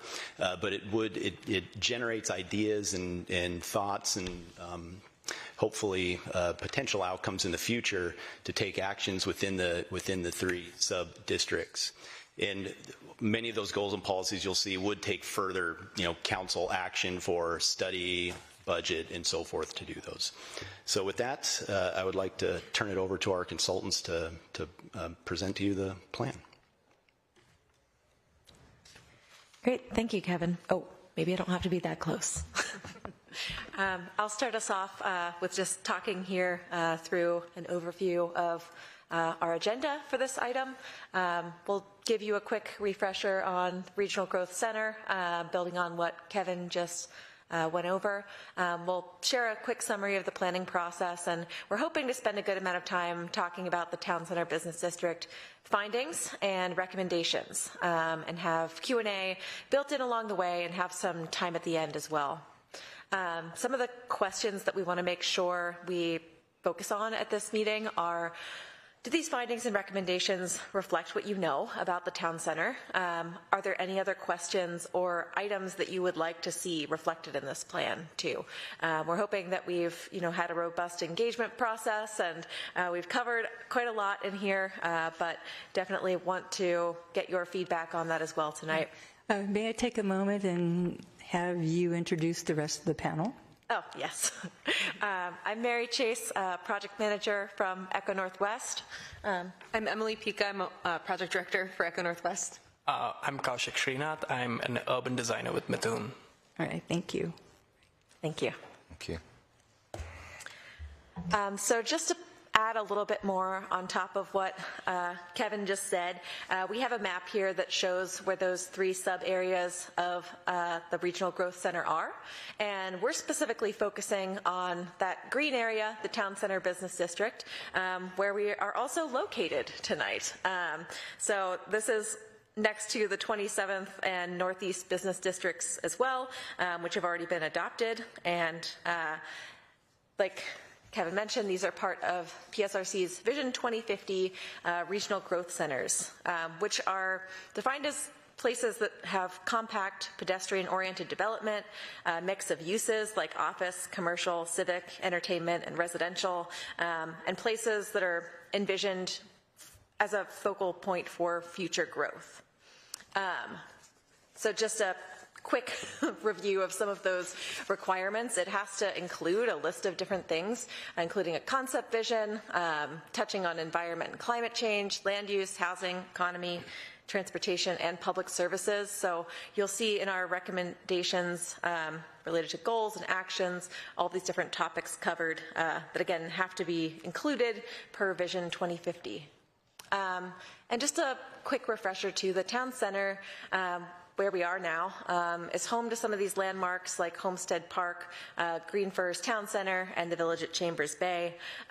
It runs from Cirque Park to the southern end. It doesn't include Cirque Park itself, and up to 29th Street along Bridgeport and some of the surrounding blocks. I'll give a quick overview of the planning process as well. This has been roughly a year-long process. We started with a review of existing conditions and market analysis, and this was really to ground us in where the town center is today, and then help us to move into community engagement, where we both vetted those findings and heard from the community about their vision and what's important about the town center.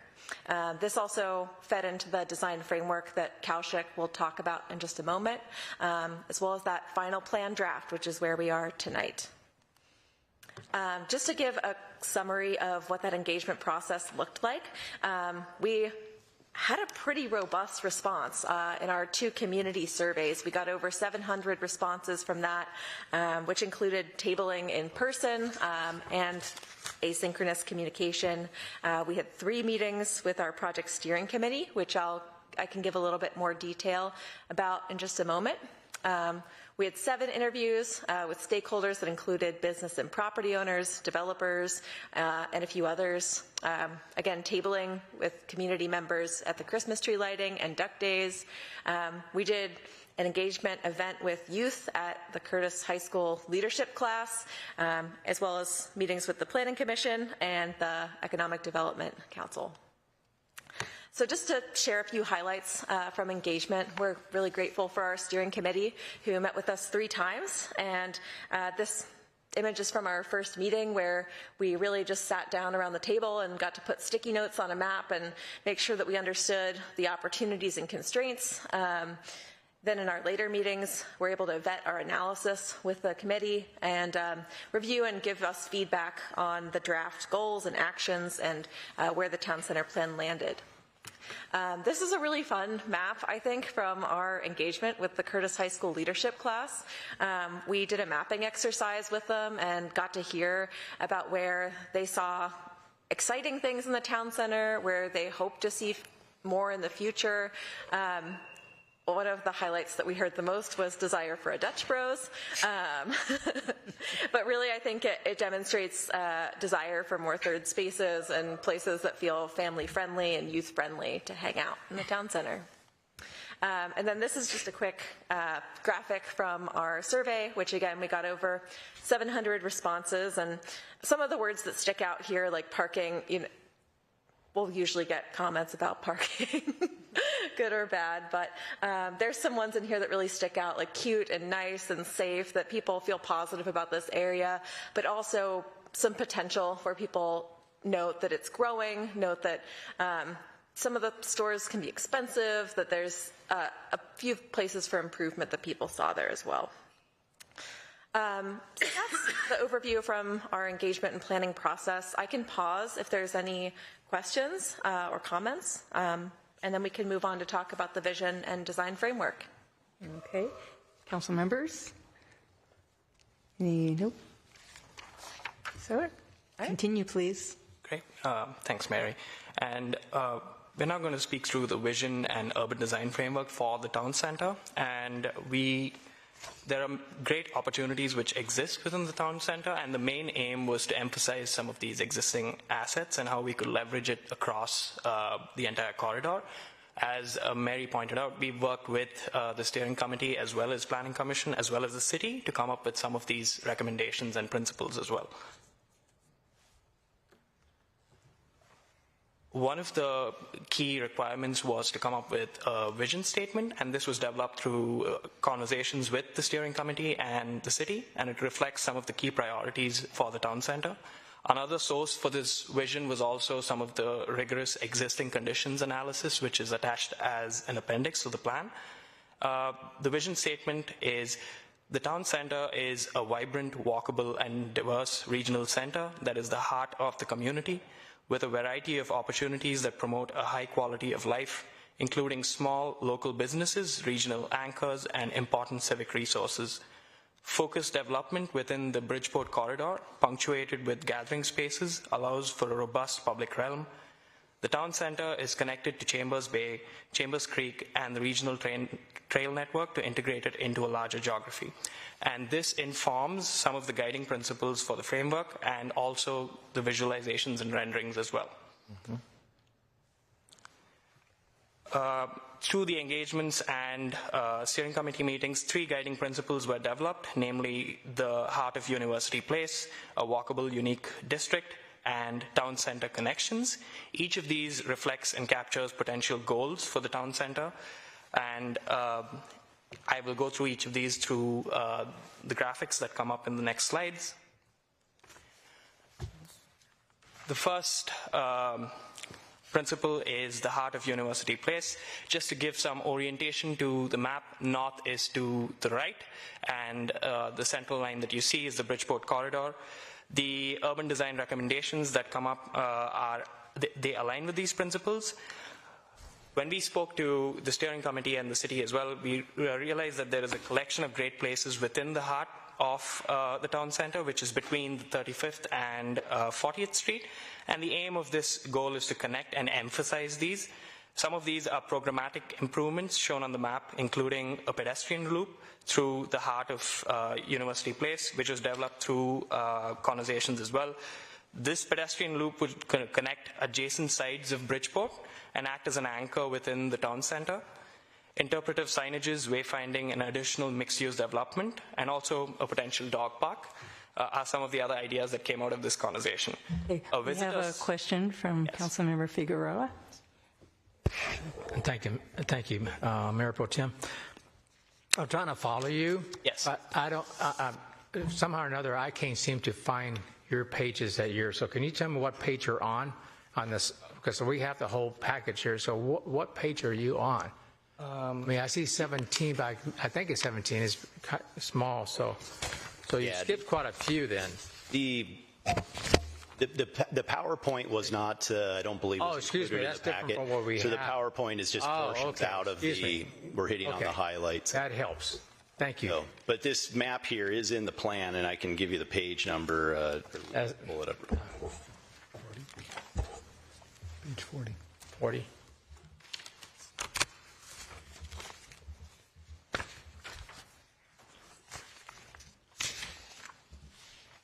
Page 40.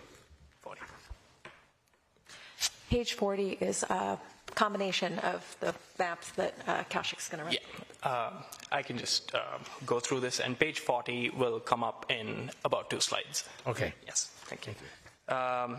So another recommendation in this is a visitor center, which you will see later on in the presentation, which is envisioned adjacent to Homestead Park. The next principle is a walkable district, and one of the challenges faced by many cities is walkability, but in University Place, one of the advantages is the high number and density of local businesses, which promotes walkability, and this is leveraged through the increase of active pedestrian uses along Bridgeport, and conversations with the city Steering Committee and Planning Commission also led to highlighting increase in housing choices along Bridgeport. This would improve walkability, not just along the Bridgeport corridor, but east-west connections as well, which takes us to the next principle, which is the town center connections. We heard in multiple meetings the desire to connect the surrounding neighborhoods with the town center, and these east-west connections came up repeatedly as important ones, and this would not just create pedestrian connectivity, but would also improve visibility across the city as well as the town center. This was something that we coordinated with the city as well as Public Works, understanding the future street grid of the city, and also looking into some of the important places where we could have pedestrian connections. And as I mentioned before, this is the map that you can see on page 40, which combines all the 3 design principles into one map. And it's a synthesis which includes both capital improvements and programmatic improvements. These are short-term, mid-term, as well as long-term ideas.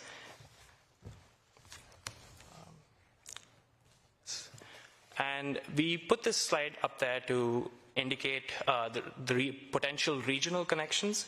One of the strengths of University Place is the beautiful parks and trails, and one of the framing ideas that came out of the conversations was looking at the town center as a front door to the region and the city. And when we put this recommendation together, we wanted to highlight the connection to the bigger network in the future as well. Few examples include connections to Chambers Bay from Cirque Park through multi-use shared paths and trails. These also result in the creation of potential nodes and places along Bridgeport, including the visitor center, which we will get to in the next slides. And it creates a long-term vision for the future of the public and pedestrian realm in University Place. Yeah. Are these designed along our sidewalks? Yes. There? Okay. That's correct. Any council member questions? No? All right. Thank you. Okay, thank you. And I will hand it over to Emily.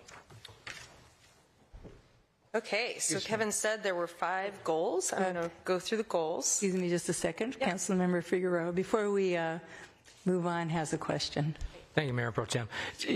What would be nice, if maybe you don't have to go to it now, but if there is a slide in here that is an overlay of what has been done to date, and what you're speaking to is new, that would be helpful. That's what And if you don't have it now, maybe in the future, but that, to me, I'm trying to figure out how much of this has been done and what is it that you're proposing as the new business district of Town Center. Thank you. Thank you. Thank you. And just to speak to that too, on page 27, there is a map of the existing transportation network that includes planned and existing for transportation. Yeah, most of what's on page 40 is new infrastructure that would be created or strengthened. Okay, so there are 5 goals in the plan. These meet the PSRC guidelines, but they also reflect the engagement we did and the existing conditions work that we did. So the first goal is around encouraging compact mixed-use development. Already, you have a great basis for that in the town center. You have several apartment communities. You also have a variety of other neighborhoods that surround the town center. Goal 2 is around creating a safe multimodal transportation network. A lot of the pieces that Kaushik just talked through are talking about that, how to actually encourage people to walk through the district. And that is something we heard time and time again in our survey, in our talks with high school students, was the need for strengthening that network, which we know you all have a great history of increasing pedestrian safety. Number 3 is strengthening the town center economy. This is the greatest concentration of businesses and office space in the whole community, and that is your businesses are your strength. We heard that already in today's meeting. And our steering committee included several businesses. Number 4 is building a vibrant public realm. People want places to gather in the town center. They have a lot of pride in their parks, but they want to strengthen them as well. And then goal 5 is ensuring that you have all the supportive infrastructure to help all of that and all the coordination that you need. So I'm going to talk through each of those. Your charge today is to think through, does what we're talking about reflect what you know about the town center? Do you have other questions about this draft? And is there anything else you would like to see reflected in the final plan? So the first piece is around encouraging that development. So exploring potential zoning changes to allow for greater redevelopment flexibility on some of your sites that could be high priority for redevelopment. Sites that already have great opportunity, that are near some of your other redevelopment sites, that are close to Whole Foods, things like that. Thinking about zoning changes that could help alleviate some of the barriers that developers are facing when they're thinking about University Place as an investment. Also, land assembly at the north and south ends of the town center. There are, especially at the southern end, it's pretty parcelized in some of the areas, and it would be difficult to actually assemble a big enough site for redevelopment, especially in some of the commercial, kind of strip commercial areas that might want to redevelop in the next 20 years. And then the third piece is looking at partnerships with Pierce County and Tacoma Water to make sure that their planning aligns with your planning, and you're thinking about things like tax increment financing and other arrangements that can help pay for all the infrastructure that you're going to need over the course of the 20 years. The clear residential and employment growth targets, that aligns with the PSRC Vision 2050. So making sure, as Kevin said, part of the agreement and participating in this program is making sure that you have those targets. Adopting anti-displacement strategies to make sure that as you grow, you're not displacing communities that are vulnerable. You're displacing residents, you're displacing some of your businesses that are working really hard to stay here. And so there's pieces of this plan that include that. And then encouraging energy efficiency and sustainability upgrades to make sure that this is a climate forward district. Mayor? Yes. Councilmember Wood? Just a quick question for you here. I'm looking at the stated goals here under Goal 1 as far as will accommodate 4,558 new housing units and 602 new jobs by 2045. Is that from like today, or is that from 5 years ago? Do you know where those numbers come from? Because I think 602 new jobs after Whole Foods is here is going to be a real challenge to get to. Can you clarify that? Yeah, it's over 20 years, right? Yeah, 30. Yeah, it's the 30 total, including existing and and future. Trying to be picky. Including existing positions right now. So the capacity analysis that we did identified a total target of activity units per acre, which combines jobs and housing. So it's looking towards what the future density will be. So it includes an increase. I may have to check our analysis, but I believe that includes both existing and future, or at least the stated target for activity unit density does. Okay, if I could just, get some clarification on that going forward from date through date, because right now it's saying new jobs, and well, I would love to have 602 new jobs. I don't see how we get there without slapping in a warehouse or something. So I'm just curious how that Yeah, any ground floor commercial that you might have, any additional office space, any civic uses, those all contribute to the what is kind of a wonky term, the activity units the PSRC works in. I don't imagine that you would put a warehouse in this district, but I think that it's a mixed-use district that could accommodate, especially at the southern end. There's several areas that over the course of this period you could imagine redeveloping that are right on Bridgeport. Okay, thank you. That's all, Mayor. So we did some renderings. Methuen did some renderings. We're definitely not the designers. So this is a rendering kind of standing by Trader Joe's and looking south towards the 40th intersection, 40th and Bridgeport.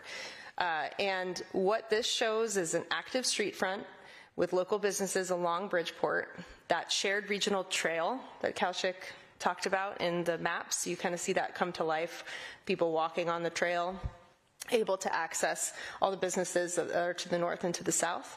You've got gateway art, which is kind of further along, but 40th is really the gateway to the town center, so the gateway art could be reflective of that. And then mixed-use development. This is a prominent potential redevelopment site that you could imagine would redevelop over the course. And you see the existing building there at the corner that would likely remain. It is already pretty high density. So we have 3 renderings. This is the first one. The second goal is around transportation and connectivity, so that safe multimodal transportation network. One of the pieces that came out of the advisory committee conversations was the idea of a branded pedestrian loop that would take you all through the district. So you would go, it would have signage, it might have some markings on the pavement, it would have destinations, and it's shown in this yellow loop. And I think we heard really positive feedback about that, so we included it in the plan. The feasibility of a regional shared use trail to connect all of those destinations, to connect Chambers Bay, I think that is another piece that came up that we tried to reflect through our plan. And then adding pedestrian crossings and east-west connections was a big theme in our conversations with the community, especially with the high school students. They really felt uncomfortable walking across Bridgeport. As we walked the district, we felt uncomfortable walking across Bridgeport. Those east-west connections felt very important to include in the plan to increase safety and allow people to come from their neighborhoods and access businesses in the district. And then achieve the mode split goals for the town center that this is part of the PSRC agreements, achieve a majority of non-single occupancy vehicle trips by 2045. So we have a little under 20 years. Also, parking management strategy. We saw that live in action today as we were walking through. You are managing parking on the street and you're trying to drive people into the garage here. You already have that going on. So it's probably continuing to tweak that to make sure it's yielding the behavior that you're looking for. Looking at green street design elements to manage stormwater. Creating a freight access plan. So all those businesses that receive deliveries, they're going to need things delivered. And so what is that access plan? That's included in this plan as well. We actually didn't make a whole freight access plan, but we recommended that this include one. And then formalize transit investment coordination with transit agencies in the area to make sure that people can access this town center from other destinations. Here's the second rendering. This is near 32nd Street Court West. Okay, looking southeast, kind of towards Whole Foods. You're on the north, looking south. This is showing that east-west connection, really important. This is a place that really doesn't have any east-west connections for pedestrians. It's showing a little bit lower density development. Potentially not a lot of storefronts in this area, but this is shown on that site that it's multiple parcels that is currently not activated at all. And that regional trail, you can see it continuing up through the area. Goal 3 is around economic development and your businesses, your small local businesses, and diversifying the retail and services that are available. We talked a lot, more than usual, around restaurants around this project. I think people are looking for more choices for restaurants in this area. A lot of folks that we talked to, especially on the advisory committee, but also in the survey, they want choices. They're leaving University Place to go out to eat. So that was an idea that came up through here, and it's a very achievable thing that I will talk about in a future slide. Looking at pop-up retail and restaurant locations to help us get businesses started. That could also, in the summertime when it's nice out, that could include things like food carts, or as part of your events, allowing sort of more of a pop-up and entrepreneurial spirit. And then thinking about anti-displacement strategies. So protecting your small businesses, helping them stay, building relationships with them, working with them on storefront improvement strategies, or helping them scale. Those are all pieces that we heard in the plan too, and we tried to include. And then looking at workforce development partnerships with other educational institutions to make sure that there are jobs that are provided in the town center. Any questions from the council before we move on? Councilmember Figueroa. Very timely. Thank you, Mayor Pro Tem. Just remind me, just to refresh my head, this whole plan is to accommodate a 20-year vision? 20 years. Right? I just want to make sure. I'm on task. Okay, good enough. Thank you. So I wanted to call this out. This is a community in the Portland area, Beaverton. They were kind of in a similar place as you all, with not a lot of restaurants, and they had a few because they were very diverse. And so they created a tax increment finance district in about 2012, and as they built up increment, they decided to use their early increment for projects to increase the number of restaurants in the area, and it was a multi-pronged strategy. So they had a building improvement program because they had this whole grid of kind of like obsolete mid-century buildings that needed a lot of work. So they had grants to help people build them out, and also exterior improvements to help make it attractive when it was nice outside. So signage, lighting, covering, seating. There's even a playground. They shut down one of the streets on their grid and made a playground there. And that included one-time awards of up to $50,000 to help them open or relocate to downtown Beaverton within like a 3-block radius. So they were very targeted. And then that included flexible code for food carts. Prior to this restaurant attraction strategy, food carts weren't allowed in Beaverton, so they allowed those changes. And then they did a big branding campaign. And if you go to Beaverton now, there are secondary locations of many Portland restaurants. They have this huge food cart pod that they're using on an interim site. They built a bathroom situation too called the BG Food Cartel, and it attracts people from all over the region. And it has really changed the branding of Beaverton, Oregon. So this is just an idea to think about if University Place wanted to do a restaurant attraction strategy. All right, Mary. Yeah, so I'm going to walk through the last 2 goals here.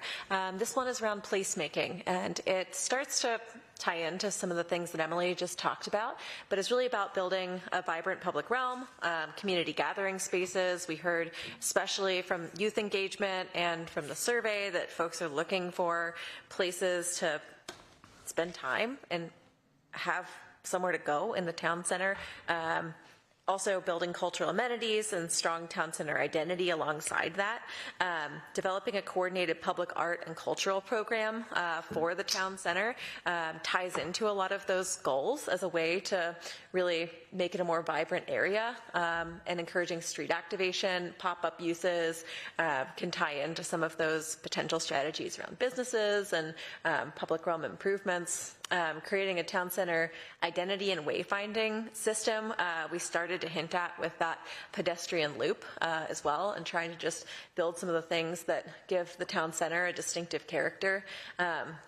And this last one about exploring a multi-purpose community building near Homestead Park.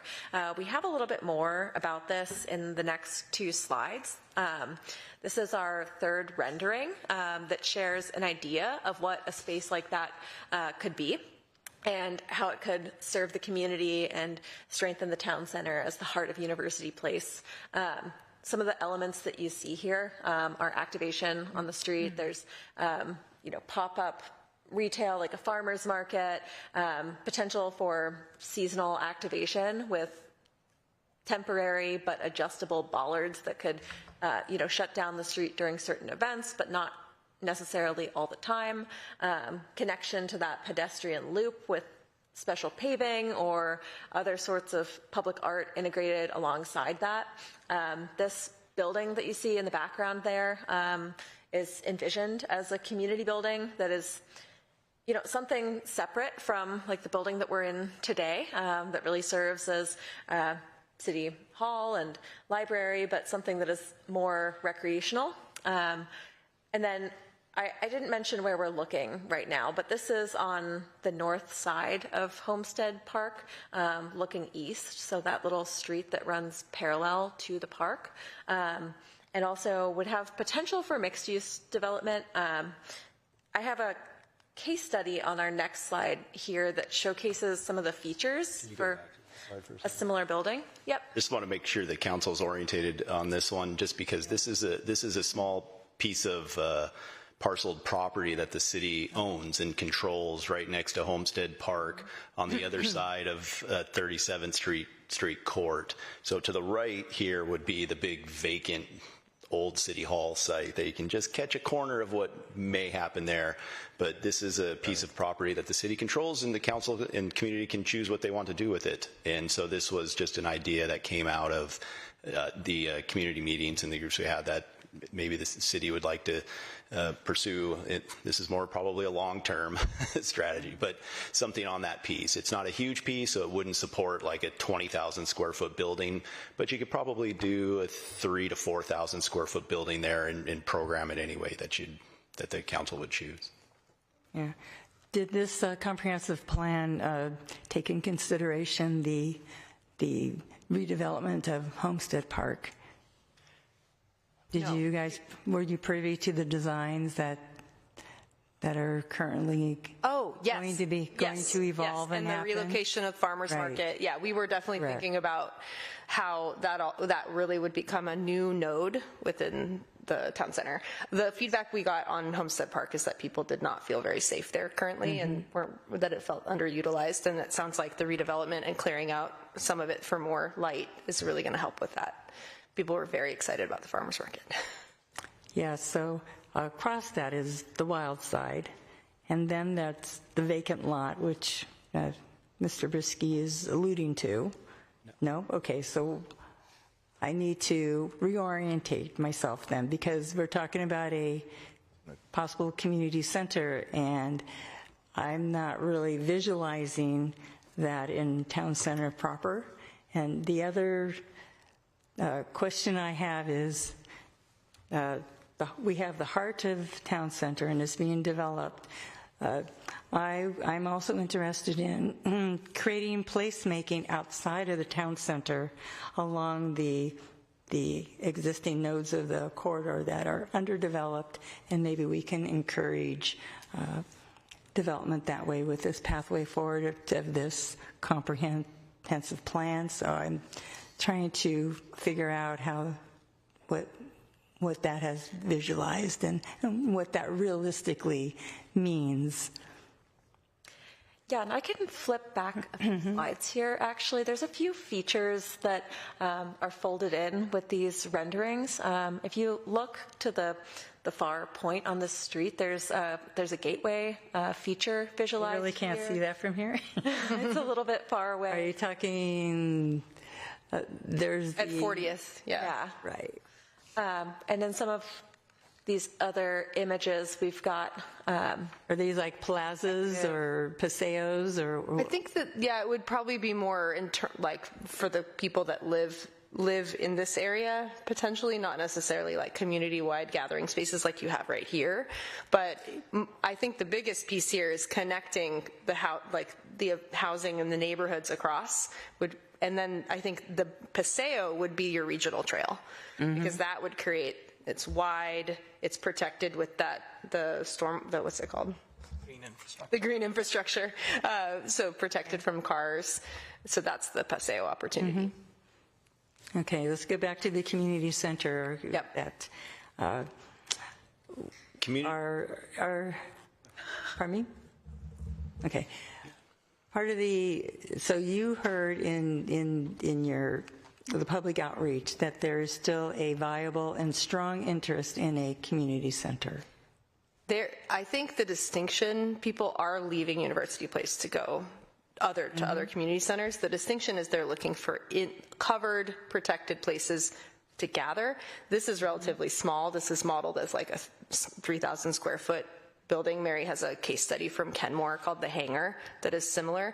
So it doesn't have like a pool, it doesn't have pickleball courts. It's not like a community center like you would think about. It's more of a multi-purpose space that you could program with events, but it also, you could partner with a coffee shop and have it, you know, on some of the off days. It could still be a study space. It could still be a place where elders could meet to play games, like, and then it has this rendering, which is just a rendering. It has some outdoor covered space as well. And you can see how you could shut down the street. And this rendering includes kind of a festival street next to the park. So to really kind of blend and expand the impact of the park is what this one. Okay, that clarifies community center. I have a certain definition of that. Mr. Brisky, do you have anything to add to that?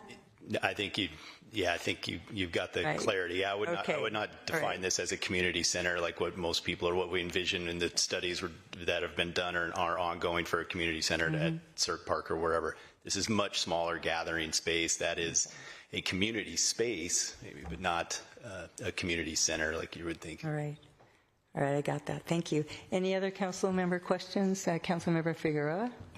Thank you, Mayor Pro Tem.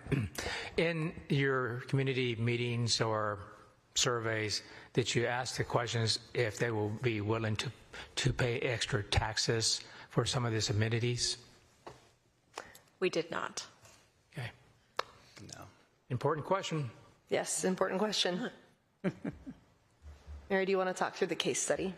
Yeah, so this is from Kenmore, a building called The Hangar, that demonstrates some of those features that you can include in a multi-purpose community building. Like Emily said, providing indoor public space and also some available technology.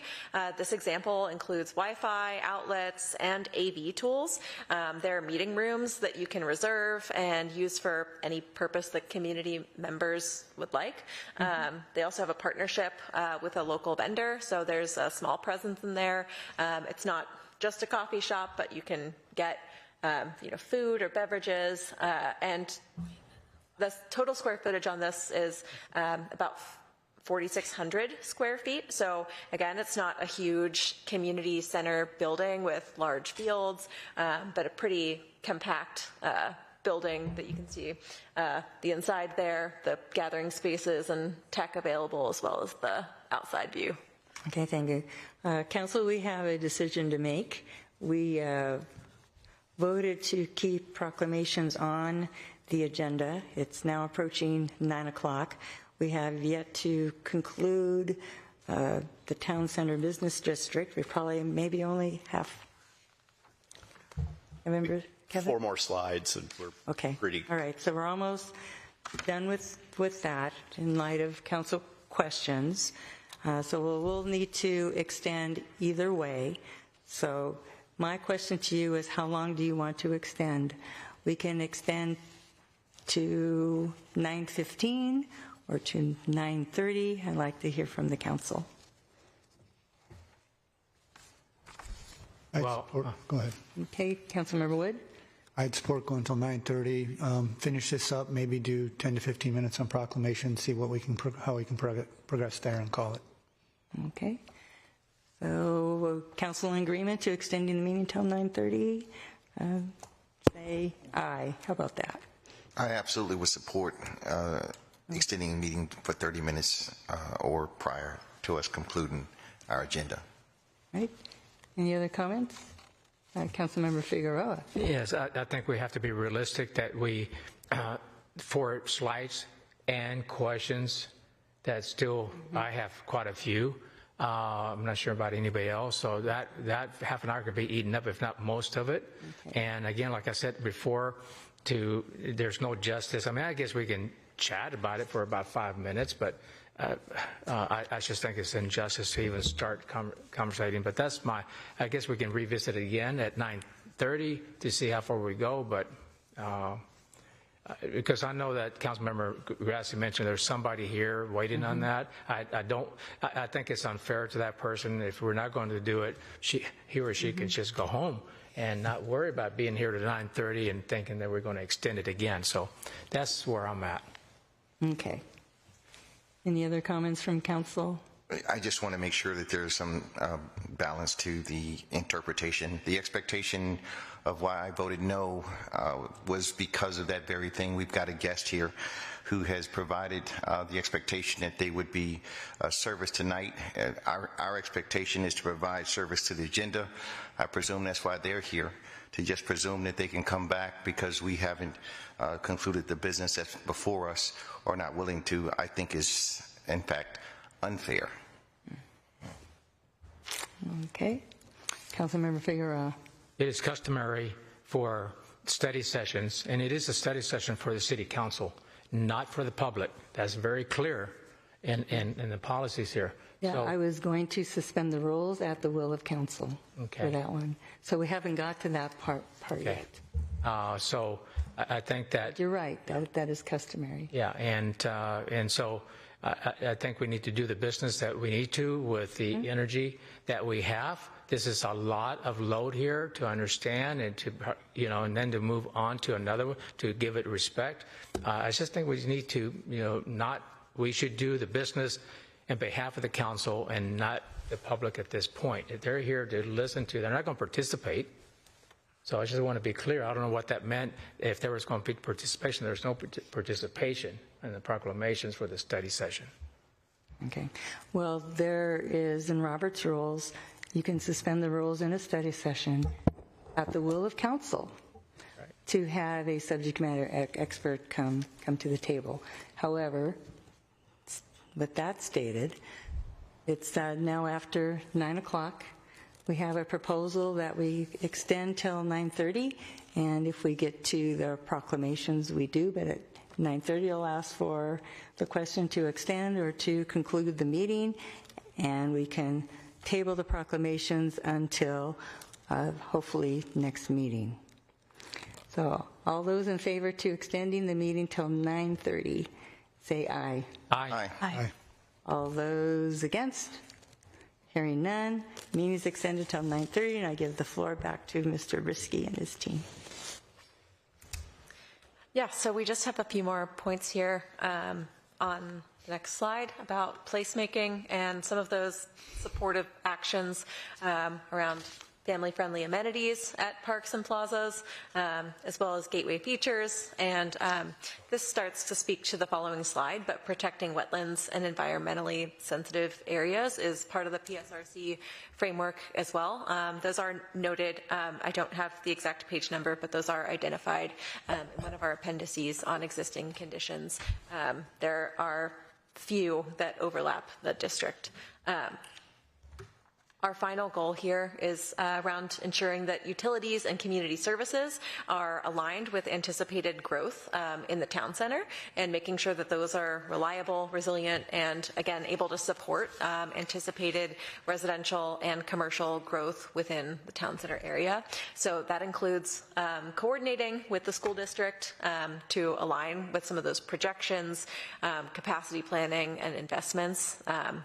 Also aligning utility and service planning alongside redevelopment, and planning for and funding sewer and utility infrastructure improvements.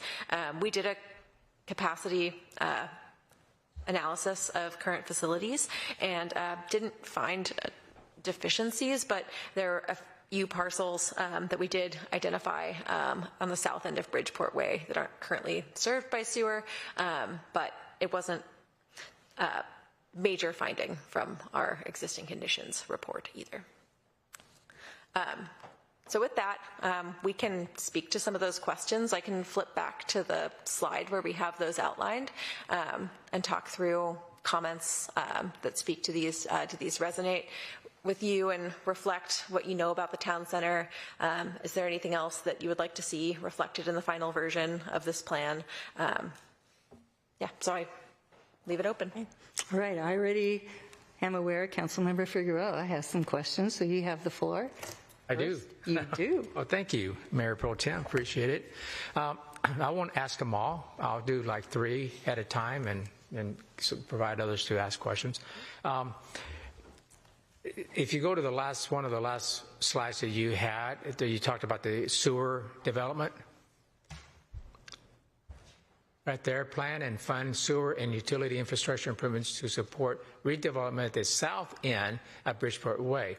So this is a question for Mr. Brisky. What are we missing? I thought that we had pretty much all the utility infrastructure improvements on that whole area. So what are we missing there?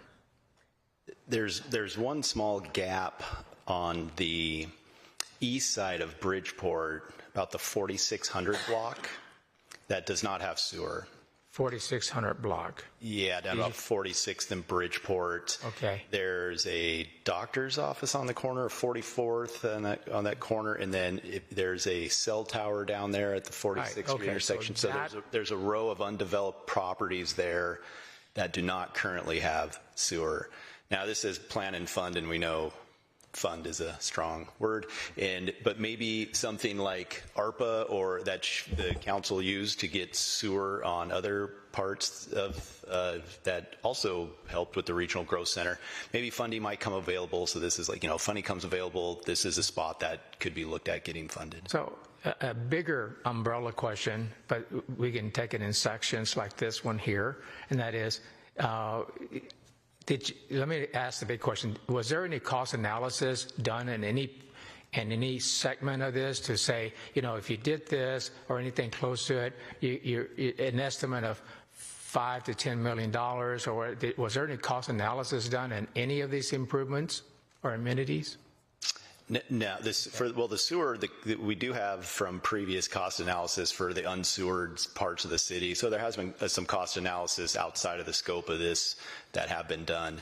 But no, there really was not any full cost analysis done on these. Is that possible?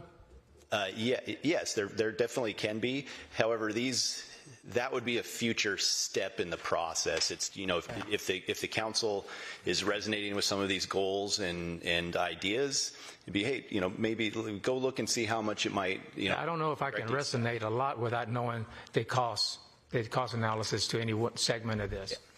I think that's really important for us to really resonate because I was kind of counting. I know enough about development, and I'm up at 150 million. And so I'm saying, okay, we better do damn well with the PSRC funding because I don't see any other funds coming through, and we're not going to raise taxes that high, and we're not going to do bonds. So, again, I think that as far as my comment would be realistically planning. I know we're under the gun with PSRC and this submitting district plans to accommodate growth. But I also think that there's a lot of bells and whistles here that are nice, but at the end of the day, can they be accomplished? So I like to see a plan, and I like to see the conversation here is a plan that we see feasible under the PSRC guidance and restrictions and sideboards that we can actually do that gives us a cost analysis. Well, okay, based on, we have a lot of history on the grants that are coming through, have come through, what will come through, and how the percentages that we get, and maybe what we might get from the state in one way or another. So it seems like it would be important for us to resonate on anything to be able to say, if you did this is kind of the cost. Based on historical things you might actually be able to achieve. If you did this extra layer of amenities or whatever, this would be the extra cost. And then we can say, yeah, let's go that way. I think that's a real big missing part for me. The third part, and then I'll release for now, and that is, I'm thinking about process here, and process is, I know there's a lot of talked about public amenities. Some of this deal with recreation. And what part of this goes back to the Parks Commission for, because that's what we have, commissions for, to get them to participate, just like we want the public to participate. I want our commissioners to participate and say, hey, this sounds like, was there a touch with the Parks Commission on any of this, and got their thoughts and feedback? We had the Planning Commission, they have to review plans like this first, and we had the Economic Development Commission look at this based on all the business.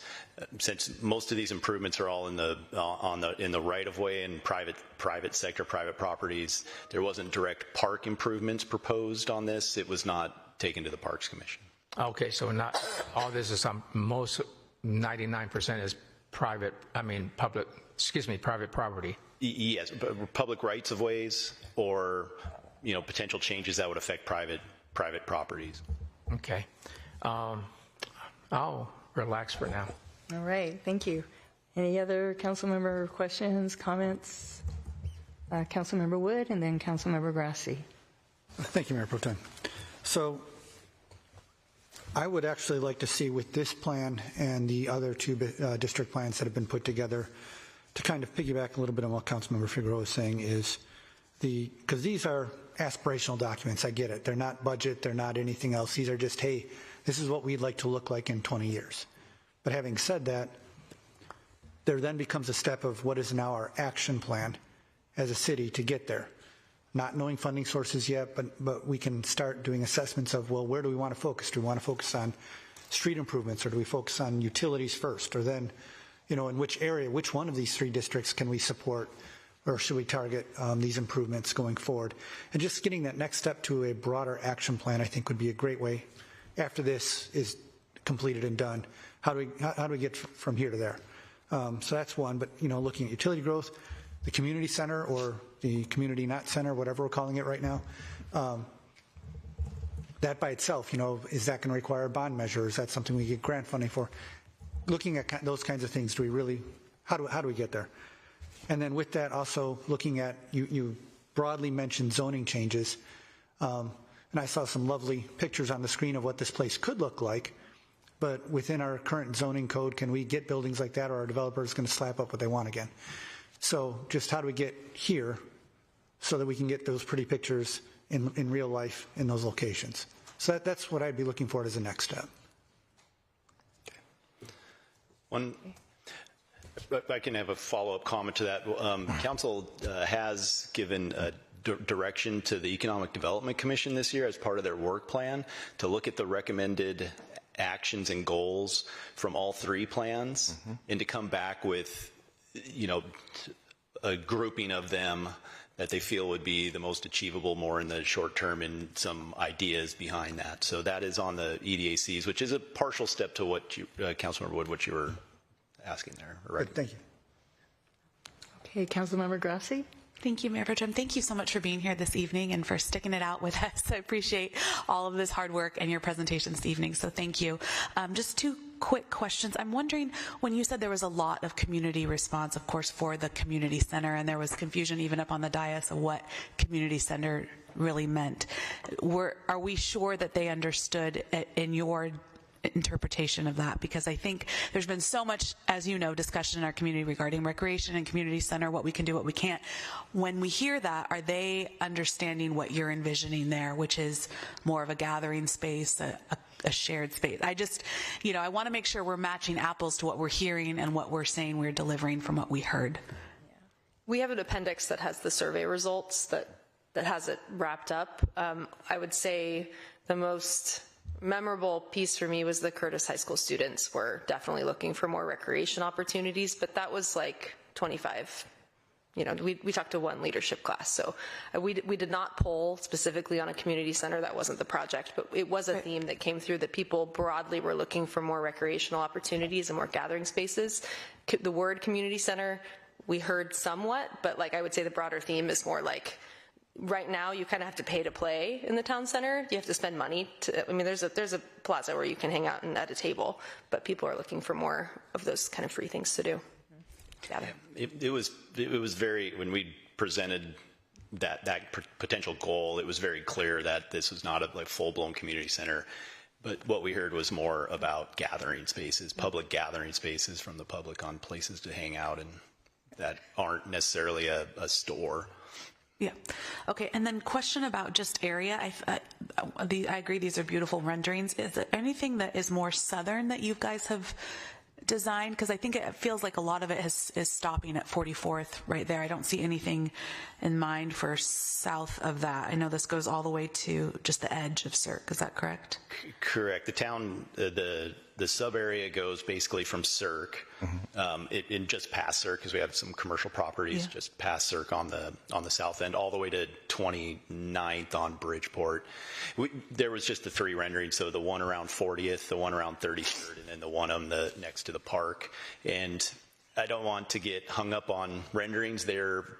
And you can see the renderings that were done, or Methuen does an amazing job of kind of the way they're colored and the way they look. They're not a full-blown picture rendering because it's on, 2 of them are on private property. So it's just to give you an idea of the scope and scale of what could be. I'm thinking more of just, and I totally understand that, more of just scope and thought of are we also thinking about the rest of the street as it's dictated here, and as we hopefully develop Cirque Park. I know it's not part of it, but are we thinking of that piece? Because it just feels like the thought process maybe went from north to and then stopped. So I was just interested to see how that. On some of the proposed maps regarding one of the things that came out up in that area that you're talking about was there's no true crosswalk essentially between 40th and 44th on Bridgeport, and that's a long gap that pedestrians can't cross. So one of the things so some of the improvements on those maps were looked at in the area and trying to tie in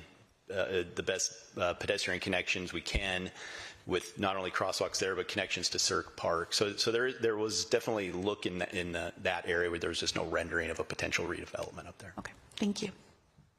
Okay, is Councilmember Boykin. Thank you, Madam Mayor Pro Tem. I wanted to say that I believe that from what I've heard tonight, it's a really aligned depiction of what I would think is most important of folks who have had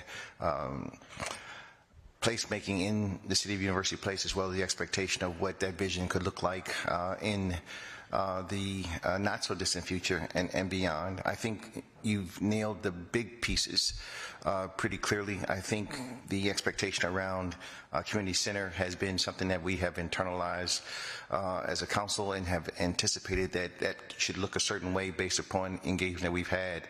And then to that extent, that's obviously not part of this, but I've anticipated this to be more aspirational documents as had been mentioned, and I just want to be sure if that was a misstep or was that alignment as it ought to have been when we were looking at the draft expectation of the town center business district as you envision it. It's an aspirational plan. Okay. This kind of gets your juices flowing on create ideas that comes out of this, and it reaches out to the community to find out what they're looking for in the area. But kind of like I said at the start, nothing is bound in this plan as it has to be done. I would say overall the plan has to be done to be able to send to PSRC to keep the certification. Okay. And the plan has to have certain elements from PSRC that it says it has to have in it, but overall, I would more define it as an aspirational plan. No worries, and if I could have a follow-up comment or question, if you would. And to that extent, the expectation about how it is that we would see opportunities for analysis, that should also come from, in my view, the commitment that the leadership is willing to make, and or any other things that have come from dialogue that has been encouraged by these aspirational documents, so that when we do say, let's have an analysis or let's take a look at this for our own, at that point, notification, we have real clear commitments that we've made to it. At the very least, we've demonstrated an appetite, whether it's come directly from the council without engagement, which I don't think is going to ever happen based upon that would run roughshod over what this whole process is supposed to encourage with community engagement as well as design framework. But I just want to be sure that we're understanding overall what it is that we were presented tonight so we can assess it properly and then be sure of what it is that we would take forward to encourage additional pieces of community to fit and to weigh in where they should. So that's my last comment, Mayor Pro Tem. Appreciate it. All right, thank you. I was triggered by the comments around safety and understanding that at some of our busy intersections, such as 27th and 40th Street, people may not feel very comfortable crossing those streets. They feel, vulnerable there.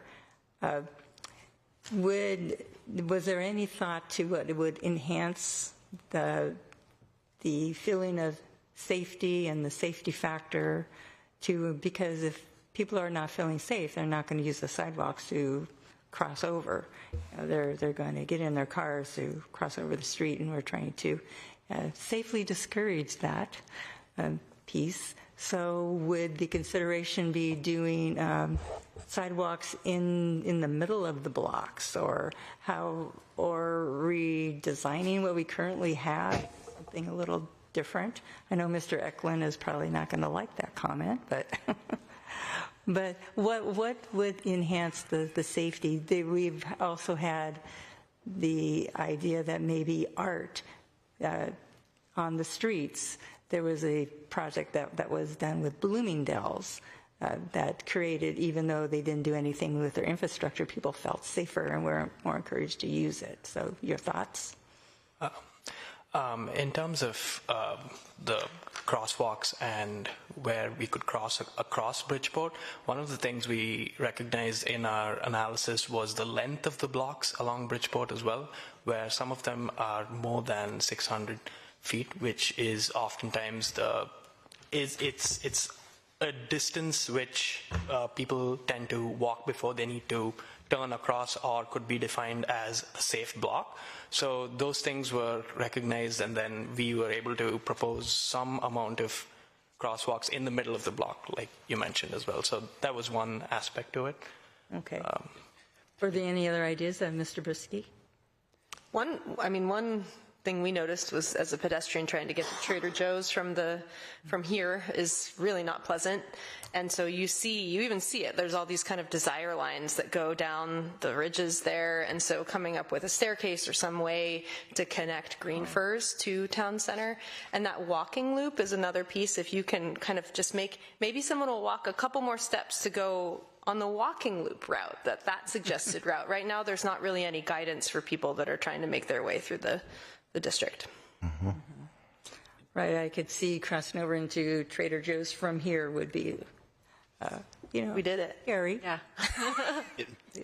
The Green Firs has been around for, decades, and it was made for a car-oriented community, and now we're trying to retrofit that. Hopefully, because it's a privately owned entity, they hopefully maybe will in the future redesign that organically, that whole parking lot area, because I've heard from people who go there or are discouraged to go there, so they would, economic development wise, would be beneficial to eventually redesign that somehow. Mr. Brisky. Just to follow up, I've heard you mention art, and so one of the actions items in there on the public realm, I think, ties in greatly with the Arts and Culture Commission at the council, which the first goal there, develop and coordinate public art in cultural program for the town center. So this helps just strengthen the commission that you've already created and might give them something to look at. Get all the big pieces. Yeah. Get all the big pieces. Yeah, thank you. There you go. My last question is, you mentioned youth and our University Place School District of aligning and strengthening the partnerships with that. And I do concur that after the school day at Curtis and Curtis Junior High, the children don't have a place to go, a place to hang out. So and that has become problematic. Was there any ideas from those students as to what we can do other than create open spaces for them? Because we do, when they gather, we want it to be safe, and we also want to discourage misbehavior in those environments as well. Yeah, I think there was a part of it that is reflected in some of the business strategies of diversifying what's in the town center now. There's a few opportunities, but there's a lot of service-based, storefronts and maybe less places that youth would be more attracted to. I think that was reflected in saying, like, we would love a Dutch Bros, or like diversifying the types of businesses that are available in the area to be a little bit more youth-friendly. I think that was one idea that surfaced from them. And also, I think it underlines some of those east-west connections, too, and just being able to walk safely to some of the destinations that exist now. That there were definitely youth who were describing that walk and it not being the most pleasant to get over to places like the library now from the high school. Mm-hmm. Okay, yeah, that makes sense. Any other council members? Councilmember Figueroa and Councilmember Wood. Thank you, Mayor Pro Tem. Okay. It would be nice, actually, no, I wouldn't even say nice. I would say it would be critical to look at these sign plans because all this is being done for PSRC to be able to have grants, correct? I mean, this is all about PSRC, district plans. Yes or no? Yes, but I would like to say with a caveat. I mean, this is also local planning. I mean, this is getting the community input for ideas and things on ways to plan out the center. Fair enough. But PSRC is definitely a big part for. Okay, fair enough. But we are doing it for the purpose of an important exercise that has to happen in order to compete with PSRC grants. Correct? Okay, so I think it's important to show the minimum in order to be competitive.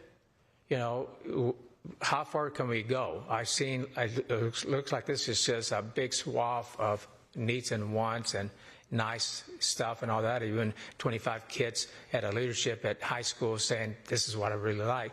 To me, all those are just niceness. I mean, get to the bottom of business of the city, budget, monies, and availability. I've been in this council for long enough to understand where this monies can come from. Unless you tax the crap out of, our community, that's not going to happen. And that is, I'd like to understand the minimum requirements to be competitive, okay? And you've been around too, Mr. Brisky. You understand, how this plans should work out and look like in order to be competitive. So that would be one layer, the first layer. Then after that, if that doesn't cover everything of all this wish list, what will be the next one?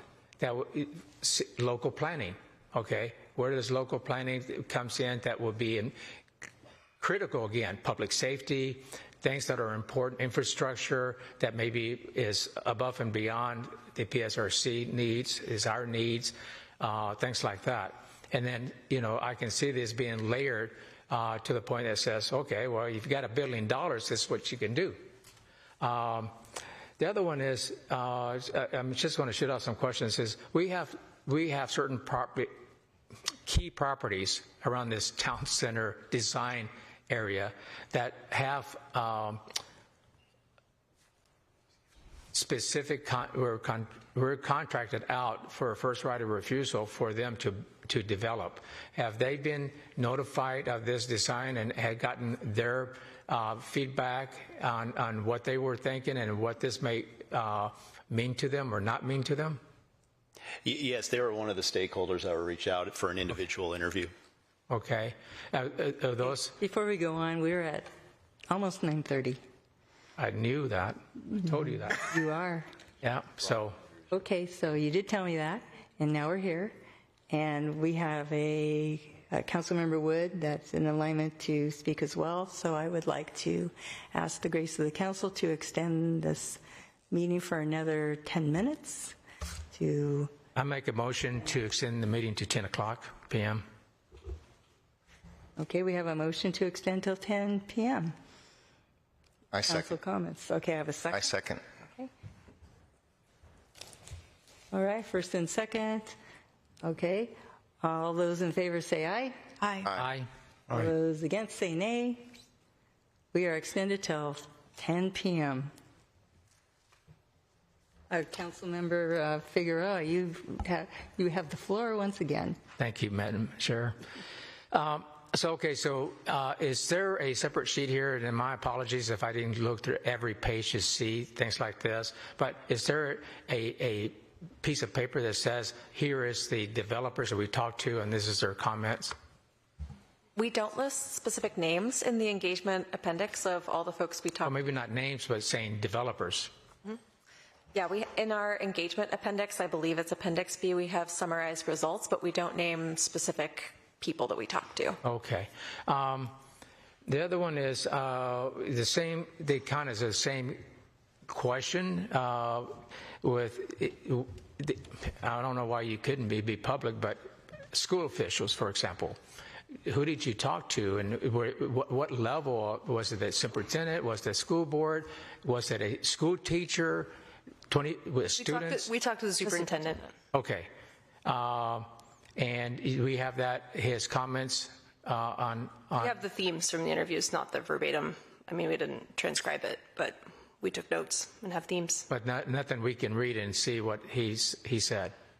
No, we do not have it individualized per interviewee, since we did not set that expectation at the beginning of the interviews that we would share their specific comments.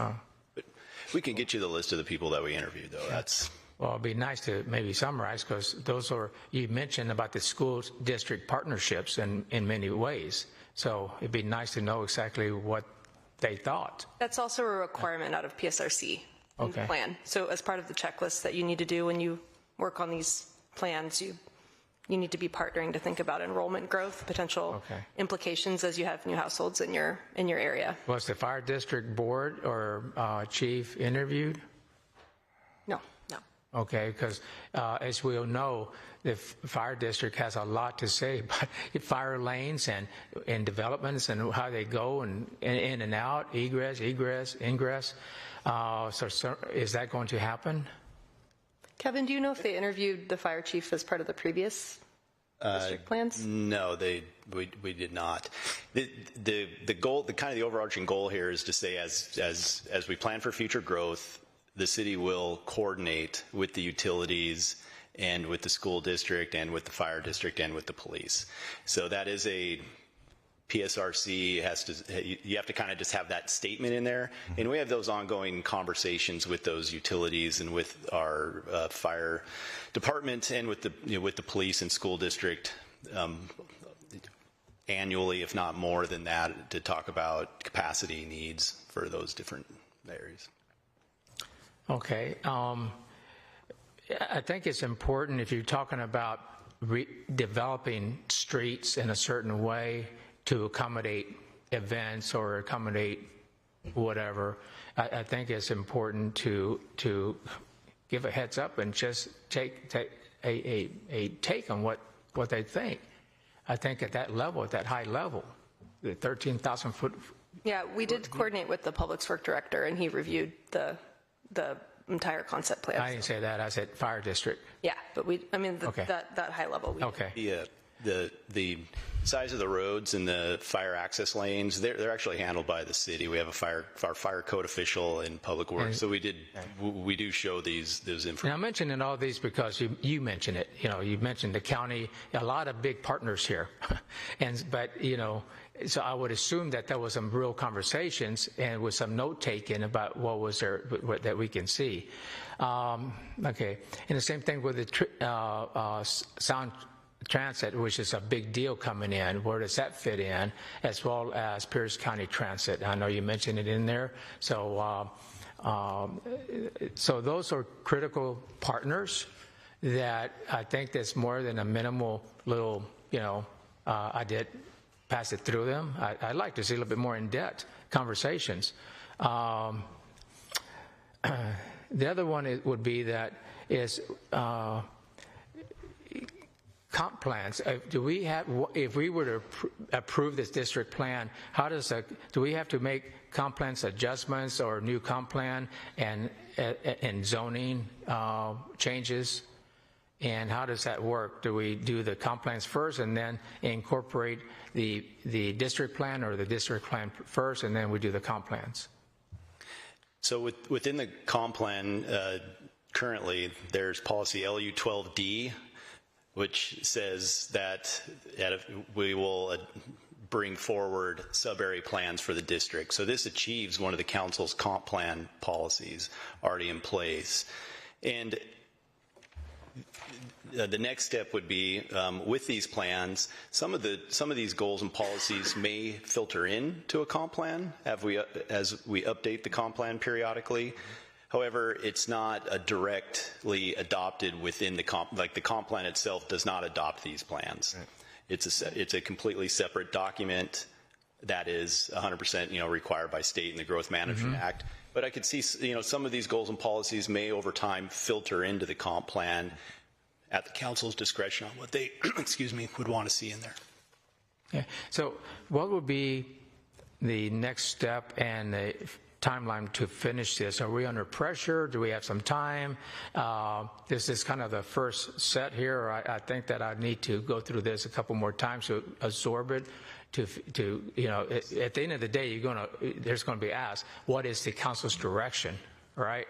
So I think that it's going to take more than this meeting to provide that. So what is the finish line here look like and next steps? And that includes, does this go back to the Planning Commission? Do they get a touch on this officially or not? The Planning Commission made their recommendation in October. So the Planning Commission had 3 or 4 meetings and went over the plan and vetted it and made their recommendation. Passed a resolution making a recommendation for the council to adopt. So it's already gone through Planning Commission. The EDAC has reviewed it. They don't make recommendations, but they reviewed it and had a chance to comment. We understand this is the first study session. I think the last sub-area plans took at least 3, two study sessions, and then the public hearing and adoption, which was a shorter meeting. So we were fully anticipating having to come back and to answer questions with follow-up. Is there a pressure on finishing this? Do we have like this till next year to finish? Do we have like 2 years to finish, 9 months to finish? What pressures are there? There's not any direct pressure from PSRC on like an exact timeline on this. So there is some time. I would not want to say 1, 2, 3 years, as our contract with the consultants isn't lasting that long to get through the process. So there's a little bit of, we would like to bring this to a finality, but there's not, hey, it needs to be done next week or next meeting or whichever. Got it. Okay, that helps a lot. Thank you, Madam Chair. All righty. Thank you. One of several studies to come. Councilmember Wood, you have the floor. Thank you, Mayor Pro Tem. First, I didn't say this before. I really appreciate the thoroughness of the plan that's been put together so far.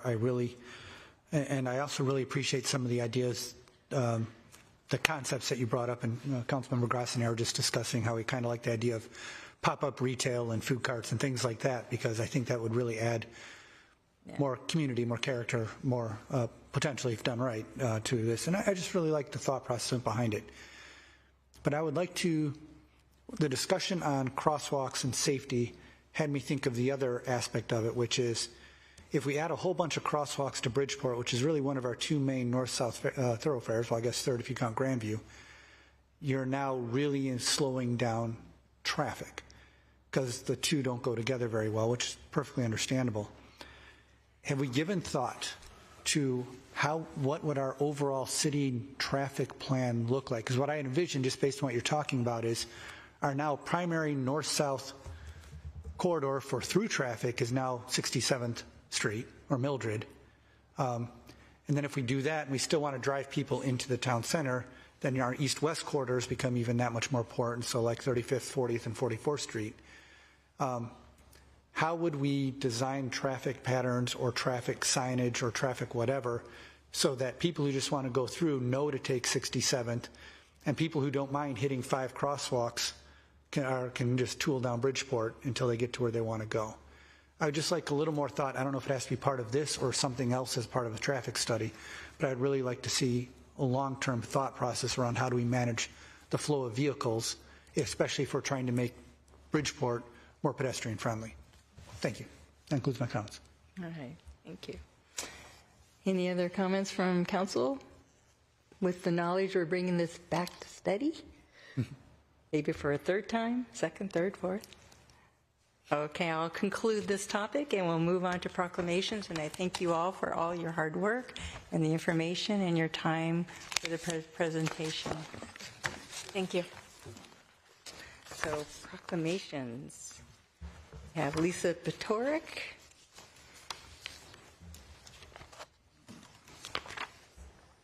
And everybody has a proclamation document. And at this time, as I previously mentioned, I would like to suspend the council rules to bring up Dimple Sandhu.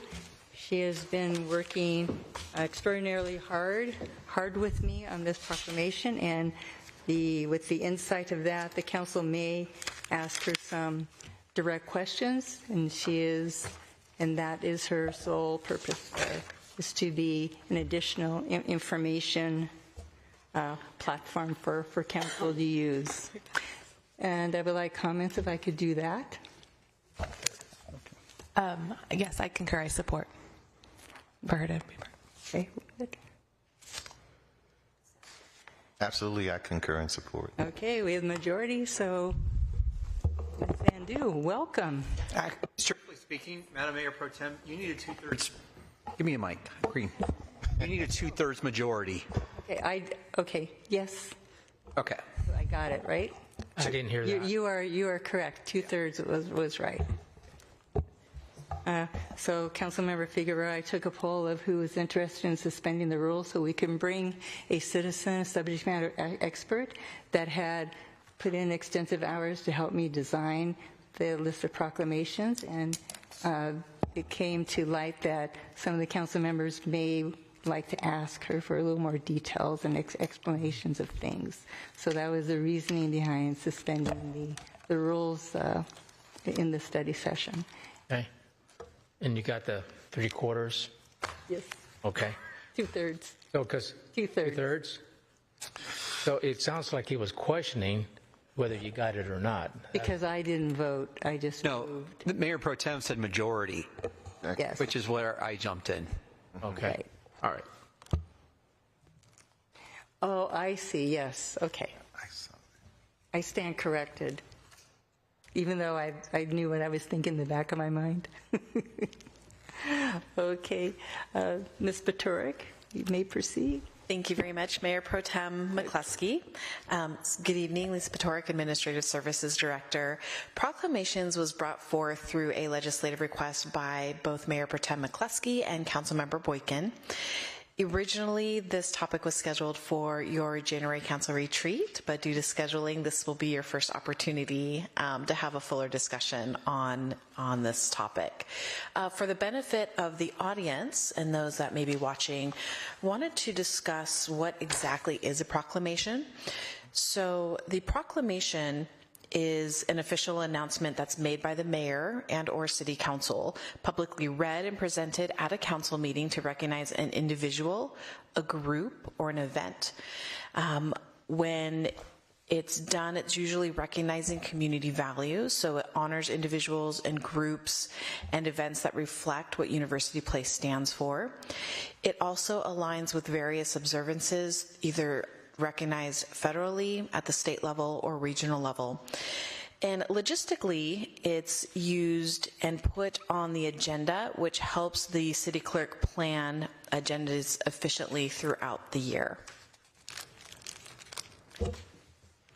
Proclamations is discussed in your council rules of procedure under 7.5. I won't go into the details here, but you're familiar with the requirements. Essentially, section 7.5 of your council rules discusses the procedures. It states the purpose, the timing, and the various logistics for bringing forth a proclamation.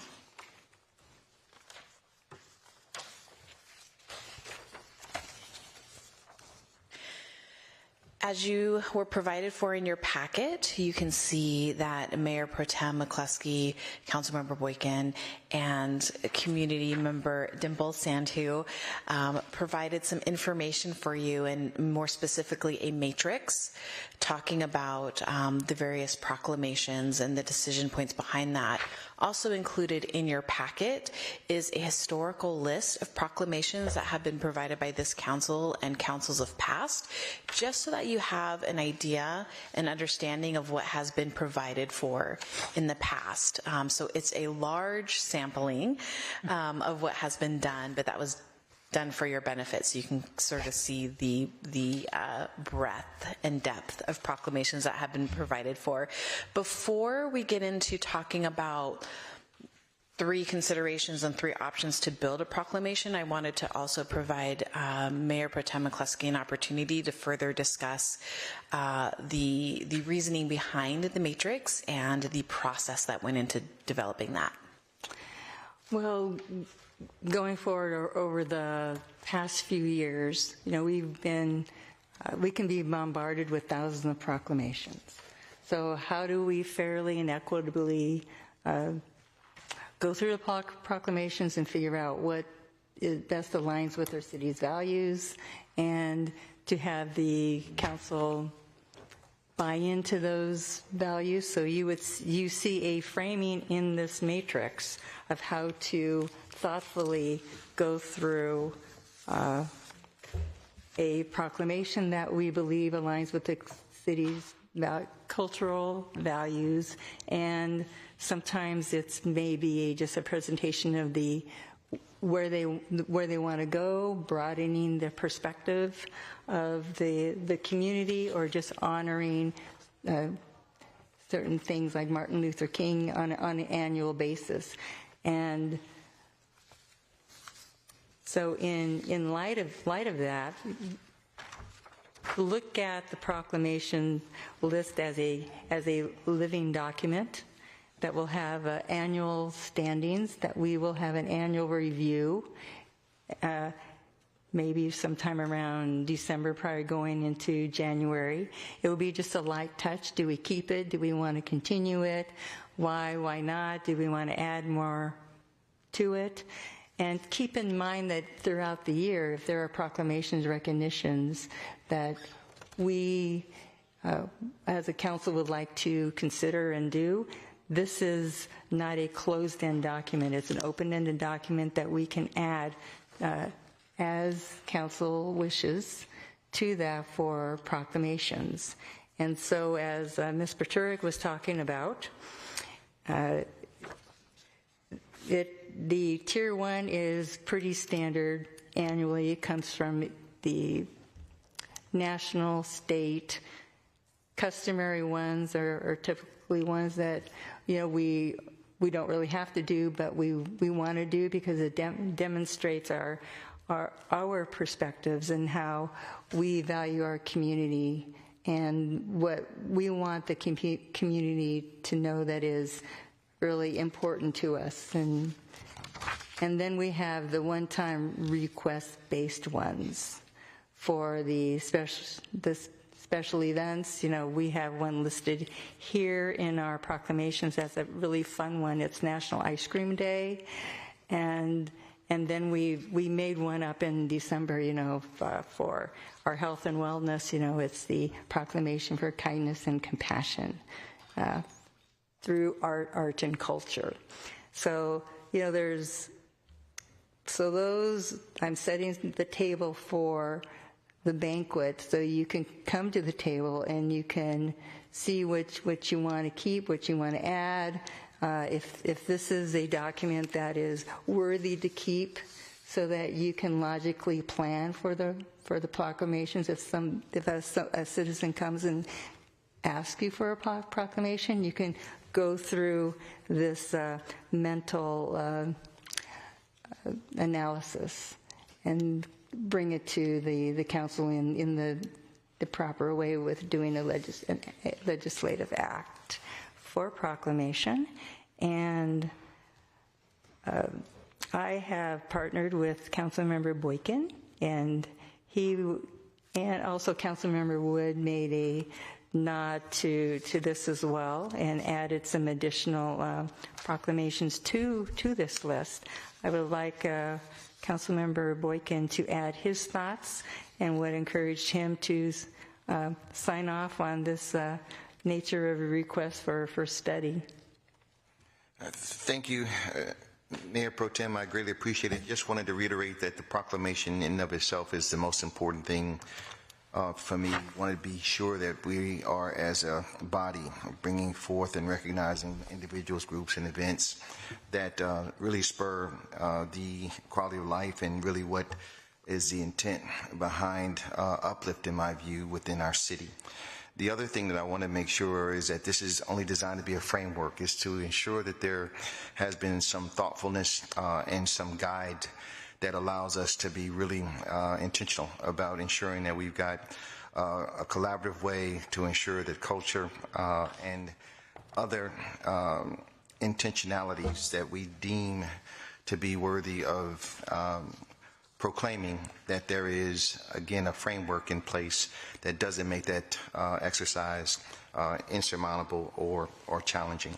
And as Madam Mayor Pro Tem suggested, that if it is something that we go forward with, it would be an opportunity to insert and complement various interests without there being a situation where they have to start from scratch, if you will, or that we as a legislative body would have to do the same. So those are my immediate comments, Mayor Pro Tem, and thanks for giving me an opportunity to share.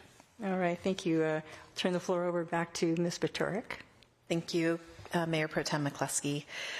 So as you can see before you, I won't belabor the points that were already made by council member up here, but you can see there's 3 tiers. They've been color-coded. Again, purple is for your annual ones that are issued on an annual regular basis. Tier 2, which is the teal, is the customary. That's usually done on an annual basis. And then yellow is the one-time requests. And that was done because on this slide, you can see we wanted to provide a visual, an easy to view visual on what this potentially could look like. So you can see on this screen, January through April are the actual proclamations that this council has put forth and has completed to date. The May through December are the proclamations that were pulled from the matrix that was provided by Mayor Pro Tem McCluskey and Ms. Santu and Councilmember Boykin. So as you can see, you have approximately 3 to 4 proclamations per month for the rest of the year. On average, you do anywhere from 20 to 30 proclamations a year previously. So this fits within the numbers that have been provided for in the past. You can see there's still room on the calendar if you needed flexibility to put on an additional proclamation that maybe wasn't on the matrix, but something that comes up where you want to be flexible and add that, you have the space to do so.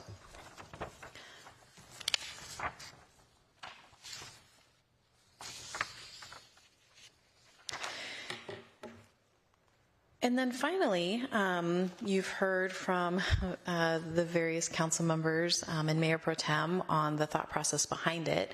At this point, staff is just looking for direction from council on what you would like to see. So you see 4 of these questions in front of you today. The first one is, how many proclamations per council meeting are you interested in doing? Again, historically, you've done 2 to 3 on average per meeting. You can see from the calendar in the previous slide, what's been presented would match that practice that's underway. A question did come up on whether council would be interested in maybe changing the timing of when proclamations are done. So right now, they're done at every meeting. There was a question on whether council would be interested in front-loading proclamations during the first meeting of the month, so that maybe you would have 4 or so proclamations that would be done at your first meeting, and that way your second meeting would be saved for business. The third question, Mayor Pro Tem McCluskey touched on, reviewing Tier 1 and 2, which would be your annual and customary proclamations would be reviewed on an annual basis. And then the last question for council consideration is for the rest of 2026, based on the calendar that you have in front of you, is that a calendar that you would be interested in giving some head nods to the city clerk and staff that yes, you would like to see those populated on the future agendas? Thank you very much, Council and Mayor Pro Tem. All right. And council questions, comments? Councilmember Grassi? I was just going to ask if we wanted to hear anything from Ms. Sandhu, if she had anything to add, if she's just taking questions. But I just also wanted to see if there's.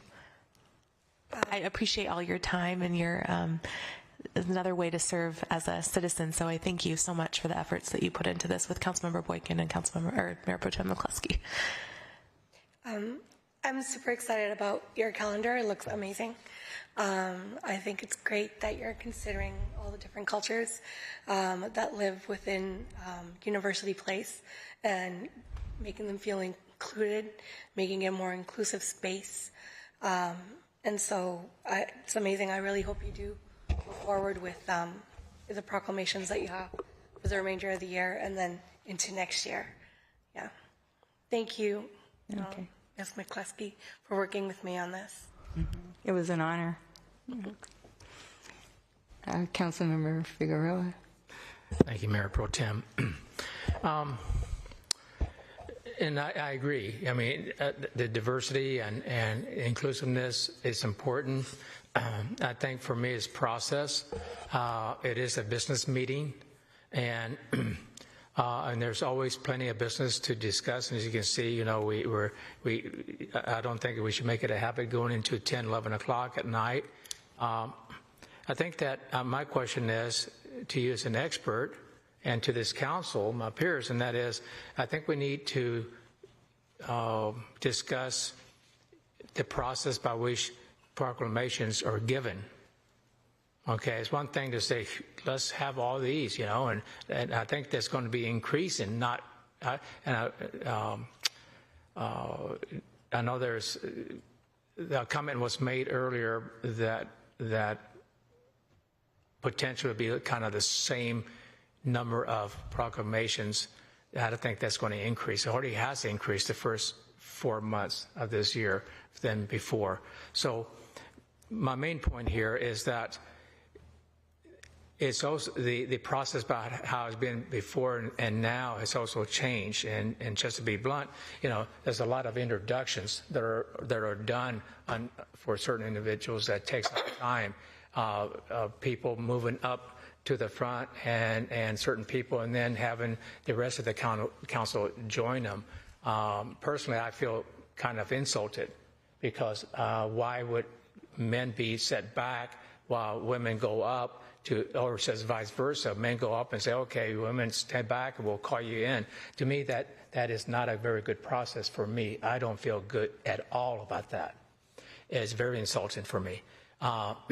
And then, why are we now having to do that? Usually we just have somebody come in and come in to do a proclamation.